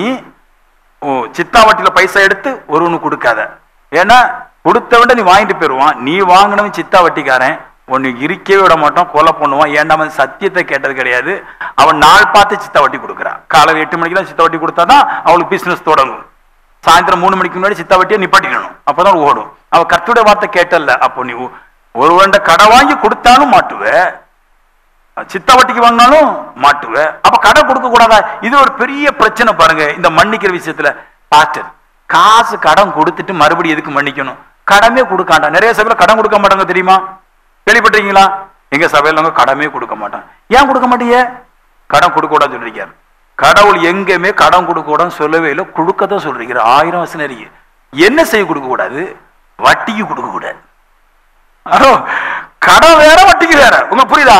நான் ஒருவட்ட கொடுக்கறது வாங்குறது கடன், வட்டி இல்லாம செய்யறது கடன். வட்டிக்கு கொடுத்தேன்னு அங்கதான் பிரச்சனை வருது. இப்ப சொல்ற வட்டி தான் ஒரு மனுஷனோட ஈரலை பிடிச்சி இழுக்குது. நீங்க கடன் கொடுக்கலாம், கடன் வாங்கலாம். நீங்க கொடுத்தவன் திருப்பி தரலன 7வது வருஷம் அவனை மன்னிக்க வேண்டும் என்று வேதாகம் சொல்லுது. அப்ப நான் சொல்றேன், நீங்க கொடுங்க, ஒரு டைம் வர வரைக்கும் அவனுக்கு தர முடியலன்னா மன்னிச்சிருங்க. நான் சொல்லுவேன், நீ ஒருவனுக்கு கொடுத்த பாரு, அதனை விதைச்ச பாரு. நீ விதைக்கும் போது அவன் தர முடியாம போகலாம், ஆனால் நீ விதைச்ச விதைக்கு உனக்கு மல்டிப்ளை உண்டாகும், பெருக்கம் உண்டாகும். கொடுக்க மட்டும் இருந்துடாத. ஒருத்தன் ரொம்ப கஷ்டப்படுறான், வேதனைப்படுறான், கொடுத்தா பிரச்சனை, பணம் கிடைக்காது. நான் சொல்லுவேன், நான் சாவரையும் கொடுப்பேன். எனக்கு தெரியும் பணம் கிடைக்காது, நான் கேட்க போறதும் கிடையாது. ஆனா எனக்கு ஒண்ணு தெரியும், என் தேவன் என்னை ஒருபோதும் கைவிடுவது கிடையாது. அவர் சொன்ன வார்த்தையை நிறைவேற்றுவார்னு நான் அதை ஜெபத்துல போய் தேடுறதை பார்க்கணும். அவருக்கு பிரியமாக வாழ்றதும் தேடுவேன். நான் எப்பொழுதுமே கர்த்தருக்கு வாழணும். கர்த்தருக்கு என்ன நான் நாள்தோறும் ஜெபம் பண்ண பாருங்க. நாள்தோறும் எல்லா ஊழியக்காரரும் சொல்லுவாங்க. எல்லாம் நான் இப்போ நம்ம பாஸ்டர் வந்து பெங்களூர்ல ஆராதனை பண்ணிட்டு இருக்கிறார். அவ ஊர்ல இருக்க மாட்டா இருக்கும். சி இப்ப நியூசிலாந்துல வந்து காஃபி குடிச்சிட்டு இருக்கிறார். சில பாஸ்டர் பிளைட்ல போகும்போது அப்புறம் எடிட்டிங் பண்ணி பக்கத்துல மொபைல் வச்சுட்டு பார்த்து இப்ப நியூசிலாந்துல பறந்து போயிட்டு இருக்காங்க. சில மெண்டல்களுக்கு வீட்டுல இருக்க பிடிக்காம அங்கேயும் சுத்திட்டே இருப்பாள் பாரு. அவளுக்கு அப்படியா அந்த பிளைட் ஆடாலாமே, அந்த பிளைட் சூப்பரா இருக்குமாமே, இதைத்தான் பேசுது. ஐ இதெல்லாம் விளங்கவே செய்யாத. ஒண்ணுக்கும் உதவாது. கையிலேயே தூக்கிறாத. பிளேட்ல போறாரு, அங்க போறாரு, இங்க போறாரு, தேவையும் கிடையாது. மண்ணாங்கட்டி உதச்சு ஒன்னும் உருப்படவும் செய்யாது. தேவ சமூகத்துல ஒருத்தன் இருந்து இன்னொருத்தனுக்கு நான் கொடுத்து நான் தேவ சமூகத்துல இருந்தோம்னா, அவன் தர முடியாம போது அவனுக்கு மன்னிச்சோம்னா எனக்கு நன்மைகள் எனக்கு உண்டாகுது. இப்ப இனி போயிடும். ஆமே சொல்லுங்களா? எத்தனை பேர் கடன் கொடுக்க ஆசைப்படுறீங்க? இப்போ கொடுத்தா கிடைக்காது, ஆனாலும் நல்லா வருவேன். யாருமே ஒரே ஒரு ஸ்திரியை தவிர யாரும் கை தூக்கவே இல்லை. ஏன்டாம் பாச்ச நம்மளுக்கு வீண் வம்பு, கொடுத்துக்கிட்டு நம்மளுக்கு மாட்டணும். நான் கொடுப்பேன், நான் கண்டிப்பா கொடுப்பேன். நான் ஏன்னா எனக்கு தீர்க்கதை சொல்றதும் பாடுறதும் பிரசங்கிக்கிற ஊழியமே அல்ல. இதெல்லாம் கர்த்தர் தர்றது. நான் பிரசங்கிக்கிறது நீங்கள் பிரசங்கிப்பீங்க. ஆண்டவர் சொன்னார் இல்லையா, நான் குடிக்கிற திராட்சை தண்ணியை குடிப்பீங்களா? ஆமேன் ஃபாதர், நாங்க குடிப்போம். நான் குடிக்கிற ஞானஸ்தானிக்கு எடுப்பீங்களா? ஆமேன் ஃபாதர் எடுப்போம். அதுல என்ன காலை வச்சு இறங்குறதானே, வாயை வச்சு குடிக்கிறதானே, இதெல்லாம் செய்வோம். ஆனா நீங்க ஒண்ணும் செய்ய முடியாது. நான் பிதாவிட்ட போற மாதிரி நீங்க வர முடியாது. அது ஏன் வர முடியாது? அதுக்கு நீங்க தகுதி இல்லை. நான் சொன்ன அதுக்கேற்ற தகுதி இதுதான். அதுக்கேற்ற தகுதி நீங்க பாருங்க. வேண நான் சொல்ற பிரசங்கத்தை அல்லாமல் ஒருவனும் பரலோக ராஜ்யத்துக்கு வர மாட்டான். பவுல் சொல்றாரு, என்னுடைய சுவிசேஷம் அல்லாமல் ஒருவனும் ரட்சிக்கப்பட போறது கிடையாது. ஏன்னா அந்த சுவிசேஷத்துல ஒண்ணுமே கிடையாது. அது ஃபுல்லா யாருக்குமே உதவி செய்யக்கூடாதபடி, யாருடைய பாவத்தை மன்னிக்க கூடாதபடிக்கு சும்மா சட்டையை கலத்து வெள்ளையை போடு, சட்டையை கலத்து வெள்ளையை போடு. ஞாயிற்றுக்கிழமை வெள்ளிக்கிழமை பிரசங்கம் பண்றேன். பாதி பேர் கருப்புல வந்திருக்கிறாங்க. எனக்கு ஷாக் ஆயிடுச்சு. யார் செத்து போனா? நான் நல்லா இருக்கிறேன், ட்ரம் செட் கட்டுறது வரல, போன் அடிச்சு கேட்க முடியாத நேரத்தில், கிட்டார் கட்ட கேட்க முடியாது. எதுக்கு எல்லாரும் கருப்பு போட்டு இருந்தாங்க? கருப்பு துப்பட்டா, முதலே கருப்பு தானே முடிங்க.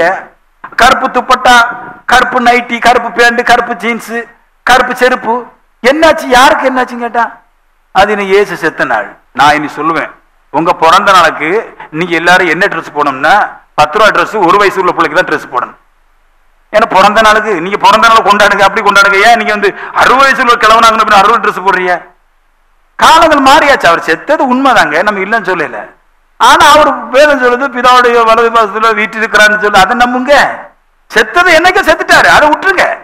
இப்போ எந்திரிச்சிருக்கிறாரு, கொண்டாடுங்கன்னா நான் சொல்லுவேன், அது யாரு, அதெல்லாம் யாரு மறப்பா, இதெல்லாம் யாரு உள்ள கொண்டு வர மாட்டா அப்படின்னா, யாரு செய்வான் அப்படின்னா, இப்ப சொல்றேன் நானு, இந்த மாதிரி சத்தியத்துக்குள்ள போறவன் மட்டும் தான் செய்ய மாட்டான். இந்த மாதிரி குருட்டாட்டம் பண்றது, கருப்பு போடுறது, வெள்ளை போடுறது, இதெல்லாம் பண்ண மாட்டான். நான் சொல்லுவேன், சத்தியம்னா கருப்பு வெள்ளை போடுறது சத்தியம் இல்ல, ஏழைகளுக்கு இறங்குறதான் சத்தியம். அதை போடுறதான் பரலோக ராஜ்யத்துல பிதாவோட வலது பாசத்துல வீட்டிருப்பான். இந்த மாதிரி விஷயங்களை யார் செய்வாங்க?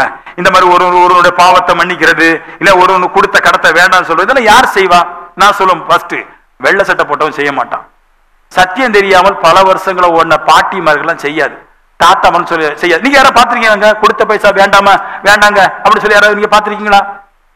2 லட்சம் தந்துட்டேன் சிஸ்டர், உங்களுக்கு தர முடியல.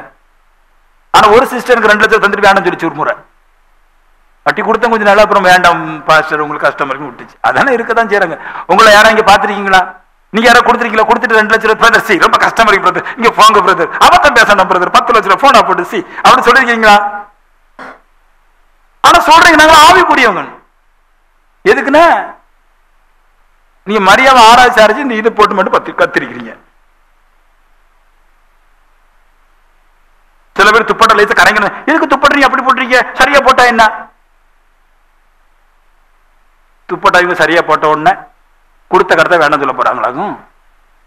ஹலோ, நாங்க துப்பட்டெல்லாம் கரெக்டா போட்டிருக்கீங்க, யார்ட்டும் கொடுத்த கடன் வாங்க மாட்டோம். 2 பவர்ஃபுல்லான தேவ வல்லமே உங்களுக்குள்ள இருந்தாலும் மட்டும்தான் இப்படிப்பட்ட காரியம் செய்ய முடியும். ஜெபம் கேட்கப்படணுமா? 2 பவர்ஃபுல் காரியம் வேணும் உள்ள. அது இருந்தா தான் நீங்க இதெல்லாம் செய்ய முடியும். ஒன்னு அன்பு, இன்னொன்னு விசுவாசம். இந்த 2ம் உங்களுக்குள்ள என்னைக்கு வருதோ அந்த மனுஷன் தான் ஒரு மனுஷனுக்கு கொடுத்த கடத்தை வேண்டாம்னு சொல்ற அளவுக்கு இருதே வேலை செய்யும். நீங்க அமைதி அறிக்கையை பார்த்தா 2 விஷயம் புரியுது. ஒண்ணு, நீ யாருக்கும் வட்டி கொடுக்க கூடாது. அவன் 2வது பாஸ்டர் விஜயகுமார் சத்தியம் கேட்க கூடாது. ஏன்னா எல்லா சொல்லும் கை தட்டி எடுத்து அடிச்சு கை தட்டி எடுத்தது நல்ல ஒரு மாதிரி வேர்வையெல்லாம் சிந்த சொல்லுவாரு. இவர் அமைதியா உள்ளுக்குள்ள நம்ம செய்ய முடியாதுன்னு பூத்திய வச்சுக்கிட்டு தப்பிச்சிடுறாரு. ஆமென். என் பையன் அடிக்கடி சொல்லுவான், எப்பா நீங்க இவ்வளவு பெரிய தீர்க்கதரிசி அமைதியா பிரசங்கம் பண்றீங்க. எங்க ஸ்கூல்ல என் ஃப்ரெண்ட் ஒருத்தர் இருக்கு, அவங்க அப்பா டிவில போட்டு விடுவாரு, என் பிரார்த்திக்குதான் இப்போதே பூதங்கள் ஓடுமான். அல்லேலூயா, பிரைஸ் தி லார்ட், ஸ்தோத்திரம், அல்லேலூயா. சபை விசுவாசிக்கலாம், என்னவோ நடந்திருக்குது, ஏதோ நடந்திருக்குது, சத்த அனலா இருக்குது, சபை பற்றி எரியுது. எங்க உண்மையில அக்னி வந்துச்சாங்க? உண்மையில அக்னி வந்துச்சாங்க? உண்மையா சொல்ற, நீ அக்னி வந்துச்சுன்னா வெளியே போய் கொடுத்த கடத்தை வாங்க மாட்டேன்.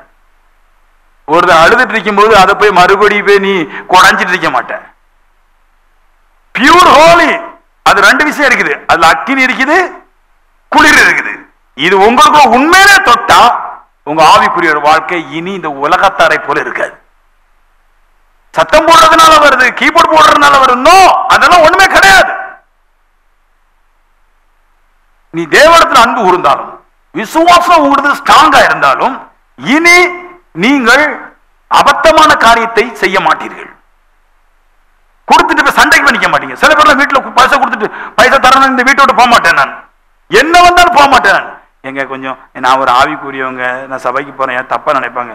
நீ ஆவிக்குரியவனாயிரி அவிஞ்சு போ, கடை ஆவிக்குரியவன் இல்லாம போ. ஓகே தங்கச்சி, நீங்களும் சபைக்கு தானே போறீங்க, அதுக்கு வேண்டிட்டு என் புருஷன் உயிரோடு இருந்து சம்பாதிச்ச பைசா எல்லாம் அவர் ரத்தத்தை சிந்தி சம்பாதிச்ச பைசா நான் கொடுத்துட்டு வாசில போக முடியுமா? நீங்க சொல்லுங்க. அப்ப நீங்க வாங்கி தாருங்க, கையெழுத்து போடுங்க. எப்படி நிறைய பேர் இதான் பண்ணிட்டு இருக்கிறான். பாத்திரம் மாதிரி கொடுத்த பைசா ஊரு வீடு சண்டை போட்டு தான் வாங்கி தர்றான். பைசா தரான போக மாட்டேன். பார்த்து சொன்னா சொல்லிட்டு போறாரு, பணம் வாங்கணும்னா போக மாட்டேன் வீட்டை விட்டு. விடிய காலம் காலைல போய் நிற்பான். பணம் வாங்க போக மாட்டான். அவன் குடும்பம் பட்டு போச்சு. ஆண்டவர் கேட்கிறாரு, பாரு கேளுங்க, மன்னிப்பு எப்படி வருது. இந்த மாதிரி நீங்க படிச்சிருக்க மாட்டீங்க. நான் சொல்லுவேன், நீங்க போன பணத்தை கேட்டாலும் கூட கேட்க கூடாது, சட்டப்படி உங்களுக்கு கேட்கறது கொஞ்சம் தாழ்மையா கேளுங்க. ஒரு 10 நாள் கழிச்சு தரோன்னு சொன்னாலும் 10 வருஷம் கழிச்சு தரோன்னு சொன்னாலும் உறுதியா இருந்து வாங்குங்க. சண்டை போட்டு வாங்காத, உனக்கு கர்த்தர் தராது. தெரியாம நிறைய பைபிள் படிக்காம இந்த நிருபங்களுக்கு போகாம சும்மா சொல்லுவான், பாடுங்க பாடுங்க பாடுங்க. இவனை மாதிரி கீபோர்டு ஆர்டிஸ்ட வச்சுட்டு ஜோனா மாதிரி ஒரு குரலை வச்சுக்கிட்டு எவன்டைய ரெண்டு பாட்டு, கூடுமே கூடாது வருமே வராது, பாடுங்க கூடுமே கூடாது வருமே வராது. இது ஒரு ஆவிக்குரிய குத்தாங்க. இதுல ஆவி இருக்குது. ஆண்டவர் கேட்டார், ஆண்டவர் டெஸ்ட் பண்றது பாட்டுல கூடும் கூடாது இல்ல. ஆண்டவர் கேட்டார், யோனாவின் குமாரனை சீமோனே என்னிடத்துல அன்பு கூறுறாயா? அப்படி பார்த்தாரு. இவர்கள் எல்லாரையும் பார்க்கலும் எடுத்து அன்பு கூறுகிறாயா அப்படின்னு கேட்டார். ஆம் ஆண்டவரே. அப்ப அதுல ஒரு வார்த்தை சொல்ற, அப்படியானால் என் ஆட்டை மேய்ப்பாயாக. அப்படி மேய்ப்பாயா அப்படின்னு கிடையாது, மேய்ப்பாயாகன்னு ஒரு கட்டளை கொடுக்குறாரு. ஏன் அப்படின்னா, நல்லா கேளுங்க, நான் பேதுரிப்போம், நீங்க ஆடு, சரியா? இப்ப இந்த ஆட்டை நான் மேய்க்கிறேன். மேய்க்கும் போது நிறைய பிரச்சனை வருது. ஆடுகளுக்கு புல்லு போடுறேன்னா இல்லையா? போடுறேன். ஆடுகள் புல்ல தின்னுட்டு அங்கங்க சுத்திட்டு தெரியுது. ஒழுங்கா சபைக்கு கூட வர்றது கிடையாது. சில பேருக்கு நிறைய கட்டியா புல்லு போட்டிருக்கேன், சில பேருக்கு ஸ்ப்ரெட் பண்ணி போட்டிருக்கேன் புல்லு. நிறைய பேர் புல்லு திங்கிறாங்க. என்னால ஆடுகளுக்கு புல்ல போடுறீங்க, புல்ல தின்னுக்கிட்டு அங்கேயும் ஓடிக்கிட்டு எங்கேயும் செத்தையும் ஏறி பிடிச்சிட்டு எங்கேயும் வீட்டுல போய் கஞ்சி குடிச்சு கிடக்கு. இப்ப மேய்ப்பாயான்னு கேட்டதுன்னா சும்மா இல்ல, மேய்ப்பாயான்னு சும்மா கிருன்னு கிடையாது. அது நம்ம நல்லா புல்லு போட்டாலும் புண்ணாக்கு போட்டாலும் தின்னுக்கிட்டு வேற எங்கேயும் சபையில போய் ஸ்தோத்திரம் இயேசுநாதா அப்படின்னு நிற்கும். புல்லு போட்டது நானு, அது வேற எங்கேயோ புடுங்கிட்டு நிற்கும். இப்ப நான் என்ன பண்ணணுமா? என் ஆடுகளை மேய்ப்பாயான்னு என்ன அர்த்தம்? நீ போடுற புல்ல புண்ணாக்க தின்னுக்கிட்டு அங்கங்க சுத்திட்டு வரும், மன்னிப்பியா? அதான் கேள்வி. மெய்ப்பாயாக கட்டளை கொடுத்துறாரு. இதுதான் பாயிண்ட், உள்ள கருத்தை சொல்றாரு. நீ மன்னிப்பியா? அதெல்லாம் கேட்பேன். வேற ஆடுகளை மேய்க்கிற என்னங்க பிரச்சனை உங்களுக்கு? ஒரு பிரச்சனை கிடையாது. ஆடுகளை சும்மா மேய்ச்சிட்டு போயிடலாம். ஆனா ஆடுகள் செய்யற குட்டி குசும்பையெல்லாம் நீ மன்னிப்பியான்னு கேட்கிறாரு. அதான் கேட்டாரு, என்னிடத்துல அன்பு கூறுறியா? நீ என் மேல வச்ச என் மேல அன்பு பூர்ணமா இருந்தா என் சொல்லும்படி நீ கொடுக்கிற புல்லும் புண்ணாக்க தின்னுக்கிட்டு அது எங்க போயிட்டு இருந்தாலும் என் மேல வச்ச அன்புனால நீ அவர்களை மன்னிப்பாய். இதுதான் எகிப்துல இருந்து இஸ்ரேலுக்கு கொண்டு வரும்போது மோசே செஞ்சான். ஆடுகளை கரெக்டா மேய்ச்சான். அடிக்கடி பிரச்சனை, எனக்கு புண்ணாக்கு கிடைக்கல, எனக்கு இறைச்சி கிடைக்கல. நல்ல காலம். அந்த காலத்துல இந்த மாதிரி அல்பா ஸ்வீட் அல்பா பர்கர் பீஸாலாம் இல்ல.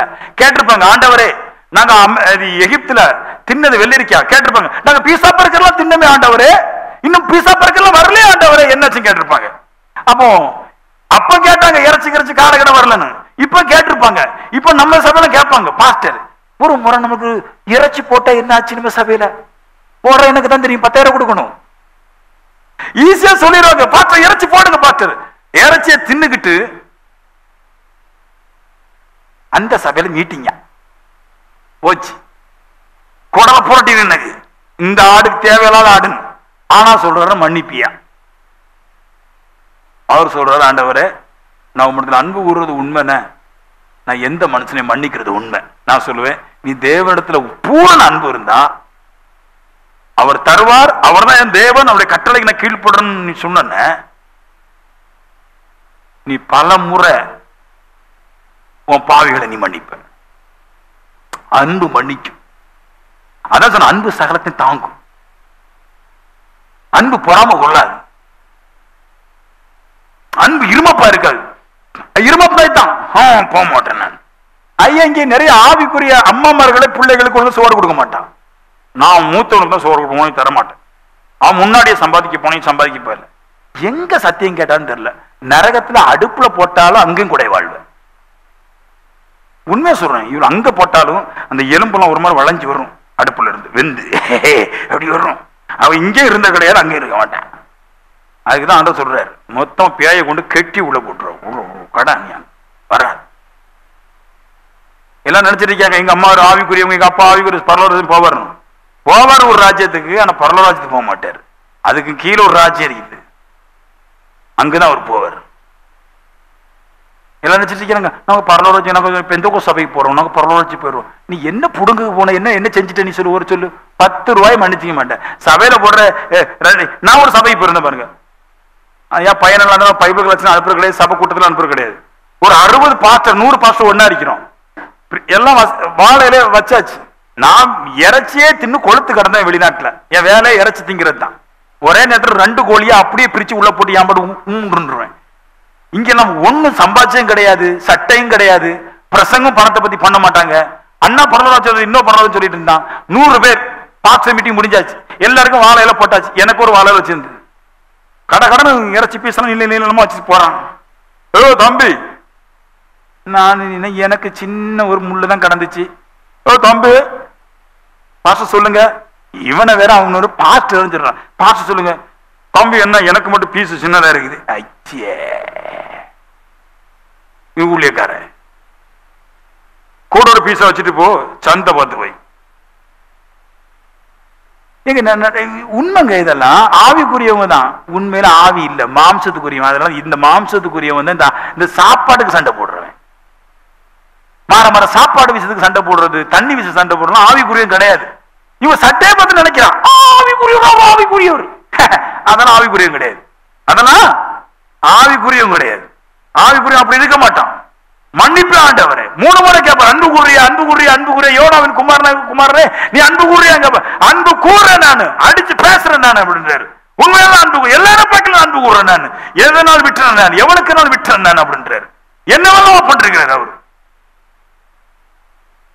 அன்பு நான் சொல்லுவேன் இன்னொரு மனுஷனுடைய பாவத்தை மன்னிக்கிறது. ஏசு அன்பாவே இருக்கிறார், அதனாலதான் அவர் பாவத்தை மன்னிக்கிறார் சொல்றோம். ஏசு அன்பு இல்லைன்னா பாவத்தை மன்னிக்க முடியாது அவரால. அன்புங்கிற கோட்பாட்டுக்கு ஒண்ணே ஒண்ணு இருக்குது, பாவத்தை மன்னிக்க ஆற்றல் இருக்குது. நான் என் மனைவி மேல அன்பு வச்சிருந்தோம்னா உண்மையில சொல்லுவேன், சில பைசாக்கள் செலவழிச்சா கேட்க மாட்டேன். நான் என் புருஷன் மேல அன்பு வச்சிருந்தா சில விஷயங்கள் சொன்னா கேட்க மாட்டேன். ஒரு அம்மா போன போட்டு எனக்கு இந்த நேரத்துல டென்ஷன் ஏறின கதையெல்லாம் சொல்லுவோம் பாருங்க. போன்ல ஒரு கதை. பாஸ்டர் நான் யார்கிட்ட போய் அழுவேன். நீ எதுக்கு அழுவுறன்னு சொல்லி என்ன தெரியல, எல்லாரும் ஏன்டே அழுவாங்க. நான் தான் அழக்கூடாதுன்னு பிரசங்கம் பண்ணுவேன். அழுங்க சொல்றவங்க போன போட்டு அழ மாட்டாங்க. அழக்கூடாது சொல்ற எனக்கு தான் போன போட்டு அழுது. ஏமா நீ அழுவுறேன்னு கேட்டேன், சத்தம் போட்டு கேட்டேன். இங்க இருந்து ஏன் அழுவுற நீ? நான் கெட்டு போயிட்டேன். 2வதுமான்னு கேட்டேன். பாஸ்டர் அப்படி கெட்டு போனது வேற மாதிரி கெட்டு போயிட்டு. என்னன்னு கெட்டு போன கதையை சொல்லுங்க. நீங்க தொட துப்பட்டார் ஏக்கத்தை போட்டிருக்கீங்க, தொட நீ என்னம்மா கேட்டேன். தொடச்சாச்சு சொல்லுமா. அது என் புருஷனுக்கு போன ட்ரிப்பு 12,000 சம்பளம், அவர் 8,000 தந்தார், 3,000 அம்மா கொடுத்துட்டாரு. கெட்டு போயிட்டேன் நான். கெட்டு போயிட்டாலும் அம்மாவுக்கு 3,000 கொடுத்தனால கெட்டு போயிட்டானா, கெடுத்துட்டானா புருஷன். கேட்டா சொல்லுவான் என் புருஷனை மாதிரி யாருமே. நான் அன்பு அப்படி வச்சிருக்கிறேன். ஏய் அன்பு அப்படி வச்சிருக்கிறானா, அப்புறமா கெட்டு கெடுத்துட்டானா, எப்படி கெடுப்பான்? அன்பு நீ அவன் மேல வச்சிருந்தா, நான் சொல்றேன் நல்லா புரிஞ்சுடுங்க. கல்யாண கெட்டுக்கு முன்னாடி வர்ற அன்பு இருக்குது, என்னத்தை இழப்பா அந்த அன்பு. அம்மாவை இழப்பா, அப்பனை இழப்பா, ஆட்டுக்குட்டி இழப்பா. கல்யாணத்துக்கு பின்னாடி வர்ற அன்புல எதையும் இழக்க மாட்டான். அன்பு கல்யாணம் முடிஞ்ச பின்னாடி இருக்காது. முதல்ல தான் அன்பு இருக்கும், பின்னாடி அன்பு இருக்காது. முதல்ல அன்பு எதுக்கோ ஒரு அன்பு இருக்குது, பின்னாடி ஏன் அன்பு இருக்காதுன்னு. அங்க அன்பு இனி தேவை வேண்டியது இல்லையே, அன்பு இனி வைக்க வேண்டிய அவசியம் இல்லை. ஏன்னா எல்லாம் நம்முடைய ஆயாச்சு. அன்பு ஏன் வைக்கணும்? அவன் சம்பாதனை போ தின்னுக்கிட்டு குடிச்சு தேண்டியது அன்பு வைக்கணும். அன்பு இருந்ததுனால எல்லாம் எனக்கு நான் சொல்ற பூரண அன்பு எல்லா பாவத்தை கண்டுகொள்ளாது, எந்த பிரச்சனையும் சகிக்கும். நான் சொல்லுவேன் பூர்ண அன்பு புருஷனிடம் மட்டும் இல்ல, உலகத்துல யார்கிட்ட இருந்தாலும் பூர்ண அன்பு இருந்தா எதை கண்டுகொள்ள விட்டுட்டு போயிட்டே இருக்கு. இந்த சகத்துல விடமாட்டான் மனுஷன். 2வது விசுவாசம். விசுவாசம் பவர் உள்ளது. இதெல்லாம் உங்கள்கிட்ட கிடையாது, இருந்ததுன்னு செய்வீங்க நீங்க. பவரானது இதெல்லாம். விசுவாசம் விசுவாசம் எல்லாத்தையும் இழக்கும். சகையை பத்தி சொல்றேன். சகையை பற்றி நீங்க நல்லா படிச்சுட்டு வந்தீங்கன்னா 3வது வசனத்துல லூக்கா 19:3 ஒரு வார்த்தை இருக்கு. சகையு இயேசுவை தேட ஆவலா இருந்தான். ஏன் அப்படின்னா இயேசு முதல்ல அறிஞ்சுக்கிட்டான், விசுவாசிக்கிறான், பார்க்கல. ஆனா அவர் இங்க சுத்துறாரு சொல்லும் போது பார்க்கணும் ஆசை வந்துச்சு. ஓடுறான், ஓடி காட்டாத்தி மரத்துல ஏறிட்டான். சொல்றாரு, சகே இறங்கி வா அப்படின்னாரு. அவன் விசுவாசத்தின்படியே ஏசு இவர் தானா, வேற ஏதாவது வர வேண்டியது இருக்குமான்னு டெஸ்ட் பண்றதுக்கு பார்த்தான். அவரு அந்த டெஸ்டிங்ல நான் தான் ஏசுன்னு சொல்லி அவனுக்கு தீர்க்க சம்பளமா காட்டி கொடுத்துட்டாரு. அவன் விசுவாசிச்சான் இல்லையா, ஏசுதான் தேவனுங்கிறது முதல்ல விசுவாசிச்சான். பார்க்காமல் விசுவாசிச்சான். காட்ட அத்தி மரத்துக்கு மேல இருந்து கூப்பிட்ட போது கண்டும் விசுவாசிச்சான். ரெண்டும் செஞ்சான். ரெண்டும் செஞ்ச பின்னாடி ஒன்னே ஒன்று சொன்னான், இனி எந்த கடைக்காரனு சட்டை எட்டி பிடிக்க மாட்டேன். விசுவாசம் இன்னொரு மனுஷனை தாங்குகிறது. விசுவாசம் சொல்லுது, ஆஸ்தியில பாதிய கொடுத்துடுறேன். என் விசுவாசம் விசுவாசம் வந்த பின்ன சொல்றான், அநியாயமா எவன்ட வாங்கின 4 மடங்கு கொடுத்துடுறேன். நான் விசுவாசிக்கிறேன் பாஸ்டர். லபக்கா இதா கிடைக்காதா, எங்க ஆட்டை போட முடியாதா? இதா விசுவாசம்? ஒரு மனுஷனை ஏமாத்துறது விசுவாசம்? ஏமாத்துறது அன்பு? இன்னும் ரசிக்கப்படல, ஞானஸ்தானம் கொடுத்திருப்பான் சபையில, ஆள் ரசிக்கப்பட மாட்டான். ஆள் ரசிக்கப்பட்டு தேவ மேல இருக்கிற அன்பும் தேவ மேல இருக்கிற விசுவாசமும் நான் சொல்லுவேன், இனி இவ்வுலகத்துக்கேற்ற மகிமையிலும் இவ்வுலகத்துக்கேற்ற நன்மையிலும் சந்தோஷப்பட மாட்டான். சம்பாதிப்பான், கோடி கோடியா வச்சிருப்பான், அது அவனுடைய பொருட்டா இருக்காது. அவன் வேலைதான் இருக்கும். சம்பாதிப்பான், தேடுவான், குவிப்பான், எல்லாமே வச்சிருப்பான்.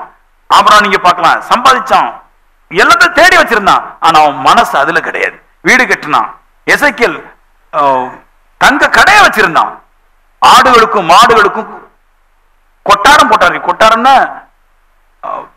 பேலஸ் கட்டி வச்சிருந்தானா, இங்கிலீஷ்ல போட்டிருக்குது. ஆடுகளுக்கும் மாடுகளுக்கும் பெரிய பெரிய கோபுரங்களை கட்டி வச்சிருந்தானா. ஆனா மனசு அதுல வைக்கல, போக்கஸ் அதுல வைக்கல. போக்கஸ் எங்க வச்சுன்னா, கர்த்தர் தர்றாரு, அது நல்லா தந்ததை எல்லாருக்காக நன்மை செஞ்சுட்டு போறேன்றான். கர்த்தர் யார் மூலமாவது கொடுத்து இந்த விஷயத்தை செய்வாரு, நான் கொஞ்சம் நல்லவனா இருக்கனால என் மூலமா தந்திதை செய்யறான்னு சொல்லிட்டு இப்படி கொடுத்தவங்க எல்லாம் கேட்காமல் கொள்ளாமல் இப்படித்தான் அவங்க வாழ்ந்தாங்க. கடனை வாங்கிட்டு நம்ம ஆட்கள் வீட்டுல கடந்து ஆளுற அலட்சத்தம். கடனை வாங்கிட்டு கணவன் மனைவி மாற மர வெற்று அறுத்து வாடா. ஒரு மனைவி சொல்லு, ஒன்னாலதான் கடனை வாங்கினேன். இவரு சொல்ல, என்னாலே கடனை வாங்கின, நீ சொல்லி என்னாலே கடனை வாங்கின. ஆமா, ஒன்னால கடனை வாங்கின, ஒன்னாலதான் வாங்கினேன். முதல்ல ஒன்னால சொன்னா, இப்ப ஒன்னாலதான் பொறைக்கு போயில ஒன்னாலதான் கடன் வாங்கினேன். அவ சொல்லுவா, ஒன்னாலதான் கடன் வாங்கினேன். எதுக்கு எதுக்கு என்னால கடன் வாங்கின? சண்டே பாருங்களேன், பக்கத்து வீட்டுக்கார மன்னிச்சு விட்டுறல ஒரு பிரச்சனை கிடையாது. ஆவிக்குரிய ஒன்னாலதான் கடைக்காரன் ஆகினேன். அவரு சொல்ல, ஒன்னாலதான் கடைக்காரன் ஆனேன். என்னால காரணம், யாத்தா உங்க அம்மாட்ட 90 பவுன் கேட்டா, தந்தது 40 பவுன். 50 பவுனை ஏமாத்தின அன்னைக்கு நம்ம மாட்டின வைக்க உன் கழுத்துல தாலி கட்டும் போது நாசமா போயிட்டு. இவ சொல், ஒன்னால யாத்தா உனக்கு 40 பவுன் தந்தால, நீ என்னைக்கு வேலைக்கு போன சொல்லு, ஒன்னால நான் கேட்டேன். ஹலோ, இதான் பேச்சு. என் நிமித்தமாக தேவ நாம தூசிக்கப்படக்கூடாது, அதுக்காக என் ஜீவனை கொடுப்பன்றானே அவன் தான் ஆவிக்கூடியவன். நான் கேட்கறதுனால தேவனை நாம கெட்டு போதான்னு கேட்க மாட்டேன். நான் கொடுக்கறதுனால தேவனை நாம கெட்டு போதா அதனே கரெக்டா இருப்பேன். நான் எது கரெக்டா இருந்தா கரெக்டா நடக்கும், கரெக்டா சிறந்த ஆவிக்குரியவன். விசுவாசம் அன்பு இந்த ரெண்டும் இன்னொரு மனுஷனுடைய பெரும் பாவத்தை மன்னிக்கும். அது கடனா இருக்கலாம், வேற எந்த காரியமா இருக்கலாம், பாவத்தை மன்னிக்கும். காமிக்கிற மாதிரி. யாக்கோப்புக்கு ஒரு மக இருந்தா, அவங்க பேர் வந்து தீனாள். ஆமென். பேர் வந்து தீட்டுப்பட்ட தீனாள். அவளுக்கு அவங்க அப்பா ஒரு பைக் வாங்கி கொடுத்தாரு. அவ எப்பவும் சொல்லுவா, என் ஃப்ரெண்டு லேடிஸை பார்த்துட்டு வரேன், அடிக்கடி பொம்பளை பார்க்க போவ, என் ஃப்ரெண்டு கூட சுத்திட்டு வரேன்னு போனா. அங்க சீகேம் ராஜான்னு ஒருத்தர் இருந்தான், அவனுக்கு ஒரு மகன் இருந்தான், சூப்பரா இருந்தான், வெள்ளுன்னு. போகும்போது பை கொடுத்துக்கிட்டு போயிட்டான். பொண்ணு போச்சு. ஆமே சொல்லுங்க, நீங்க சொல்லுவீங்களா அடிக்கடி, நான் வந்து கிளாஸ்மேட்லயே பொம்பளை கூட பேசுறது பிரச்சனையான்னு. பொம்பளை கூட பேசுறது பிரச்சனை இல்ல, அவ பிரச்சனை நிறைய பேர் இருக்கிறாங்களே, அவனால வர்ற பிரச்சனை குடும்ப பிரச்சனையா இருக்கு. பைக்கோட தூக்கிட்டு போயிட்டாங்க. தீனாவை தீட்டுப்படுத்திட்டான். தீனாவுக்கு ஆபரேஷன் நடந்தாச்சு. வீட்டுக்கு வந்திருக்கிறான். அண்ணன் தம்பி அப்பா கேட்கிறாங்க, என்ன தீனா, அபார் யூ? அரபி மொழியில எப்ரேம் இல்ல, பிரகராசி கிரிக்கி அப்படின்னு கேட்கிறான். என்னாச்சு, நல்லா இருக்கிறியான்னு கேட்கும்போது அது சொல்லுது, தீனாவை தீட்டிட்டாங்க அப்படின்ற. தீனா சொல்லி முடிஞ்சிச்சு. என்ன சொல்ற நீ? நல்லதா போனோமா, இப்ப பொம்பளை தான் பார்க்க போனாம்பா, இப்படி சீக்கிரமா ஒருத்தன் விளங்காத என்னைய கற்பழிச்சிட்டான், பைபிள் அப்படிதான் இருக்கு, தீட்டுப்படுத்திட்டான் அப்படின்னு. சரி, தப்பு நடந்துட்டு இனி நான் என்ன பண்ண முடியும்? ஒன்னே அடிக்கலாம்.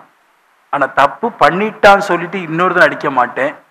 உன்னையும் தப்பு பண்ணினவனையும் நான் மன்னிக்கிறேன். எப்படிங்க மனசு அது வருது? அண்ணன் தம்பி 2 பேரு போய் கீழால மறுபடியும் கல்யாணம் கட்டி கொடுத்துட்டாங்க.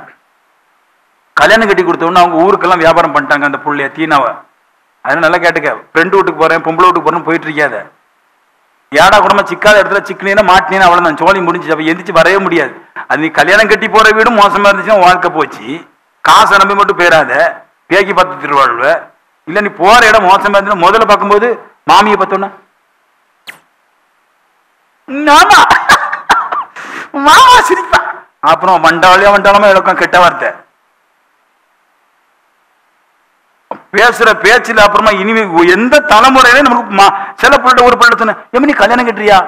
சாமி ஆளை விடுங்க, ஆம்பளையே வேண்டாம். ஏமா இப்படியும் மனுஷன் பேசுவானா? கெட்ட வார்த்தையே பேசுறான். எதை திறந்தா கெட்ட வார்த்தை பேசுறது. சாப்பாடு வாங்கி அது கூட கெட்ட வார்த்தை மிக்ஸ் பண்ணிடுறான். ஊருக மாதிரி தொட்டு தொட்டு தான் பேசுறானா? இப்படிதான் நிறைய ஆம்பளை இருப்பான். அவர் கல்யாணத்தை கட்டிட்டு ஊரு ஃபுல்லா கொடுத்துட்டாரு. பிரபு மந்திரிக்கலாம், நீங்க பொண்டாட்டி கூட நீங்க கல்யாணம் கட்டிட்டு மறுபடியும் வீட்டுல போய் சொல்றது மறுபடி, எப்பா ஒரு முறை இந்த மாதிரி என்னை தீட்டுப்படுத்திட்டான் தீனால, அப்ப மன்னிச்சுங்க, இப்ப ஊருக்கு என்னை வித்துட்டான், மன்னிச்சு விடுன்றான். என்ன மனுஷங்க சொந்த மொவளை ஒருத்தன் கற்பழிக்கும் போது ஊருக்கு கூட்டி கொடுக்கும் போது சரி அவன் என்ன சொல்றான், நான் அவனும் ஒரு வாசனையா இருக்கிறேன். அந்த பைபிள் இருக்கு வாசனைன்னா நானும் அவனும். அந்த வாசனை சொல்றேன் பாருங்க. அதாவது வாசனை விளங்குற மாதிரி சொல்றேன், சரியா? நான் கொஞ்சம் காமெடி பீஸ் தானே நானும், அதனால சொல்றேன் நான். இப்போ ஒருவன் கூட முதல்ல போனா அவன் சரீரத்துல இருந்தாவது முகத்துல இருந்த ஸ்மெல் வரும் இல்லையா, நம்மளுக்கு பிடிக்காது. ஆனா அவங்க கூட தொடர்ந்து 10 வருஷம் பயணிச்சிட்டோம்னா அது பெருசா தெரியாது. அதுதான் வாசனை. இப்போ யாக்கோபு சொல்றாரு, இந்த சீகம் ராஜாவோட கூட ரொம்ப நாள் வாசனையா இருந்துட்டேன். அவனுடைய கெட்டது நல்லது எனக்கு தெரியல, என்னுடைய கெட்டது நல்லது அவனுக்கு தெரியல. இப்போ அவன் ஒரு பெரிய பாவம் செஞ்சுட்டான், அதுக்கு நான் என்ன பண்ண முடியும்? நான் அவனை மன்னிக்கிறேன்ற. அப்ப நான் சொல்றேன், நல்லா கேளுங்க, ஏன்னா அவன் தேவன் மேல பூரண அன்பு வச்சிருக்கிறான், தேவன் மேல விசுவாசம் வச்சிருக்கிறான். ஏன்னா மனுஷன் செய்யற நல்லதுக்கு கெட்டதுக்கு நாம் தண்டனைகளை ஏற்றாமல் தேவன் மேல விசுவாசமா இருக்கிறவன், தேவன் மேல விசுவாசமா இருக்கிறவன், தேவன் மேல அன்பு வைக்கிறவன், இதுக்கு தேவன் பலன் அளிப்பார் என்று அவன் எல்லாவற்றையும் மன்னித்து விட்டு ஒதுங்கி விடுகிறான். அவர் பார்த்துக்குவாரு. என் மகளை அவன் கற்பழிச்சிட்டான், நான் எத்தனை பேரை வெட்டுவேன்? 50 பேரை வெட்டுவேன். நான் அவனை மன்னிச்சுக்கிடுறேன். அது நல்லதோ கெட்டதோ தெய்வம் தீர்மானிக்கட்டும். இருக்கீங்களா? அப்ப நான் சொல்றேன், இப்படி போங்க, வெள்ளனே உங்களுக்கு காலில் வந்து விழுந்து கிடக்கும். வெள்ளனே காலில் வரும். அடுத்தவனை நம்ம குறை சொல்லி குற்றம் சொல்லி பெரிய பிரச்சனை பண்ணாம பணமோ பொருளோ என்ன காரியமா இருந்தாலும், ஆண்டவரை நான் இன்னைக்கு ஒரு உடன்படிக்கை பண்றேன். நான் எல்லா பிரச்சனைக்கும் நான் தீர்வு காண்றேன். நான் ஜெபிக்கிறேன். ஆண்டவரே, கடனா இருக்கட்டும், எங்க மாமி பிரச்சனையா இருக்கட்டும், எங்க அப்பா பிரச்சனையா இருக்கட்டும், எங்க அம்மா பிரச்சனையா இருக்கட்டும், எந்த உபத்திரங்களா இருக்கட்டும், பக்கத்து வீட்டு மனுஷனா இருக்கலாம், டீச்சரா இருக்கலாம், என் ஃப்ரெண்டா இருக்கலாம், எனக்கு விரோதமா என்ன தீங்குகள் இழைத்தாலும் ஆண்டவரே நான் மன்னிக்கிறேன். ஆண்டவரே, எனக்கும் வாதைகள், எனக்கும் நோய்கள், எனக்கும் பிரச்சனைகள், எனக்கும் கடபாரங்கள் இருக்குது, அதை சேர்த்து நீங்க மன்னிங்க கர்த்தா அப்படின்னு ஜெபிக்கிற நேரத்துல கர்த்தருடைய கரம் பெரிய காரியங்களை செய்யும். Jesus name. ஆமென்.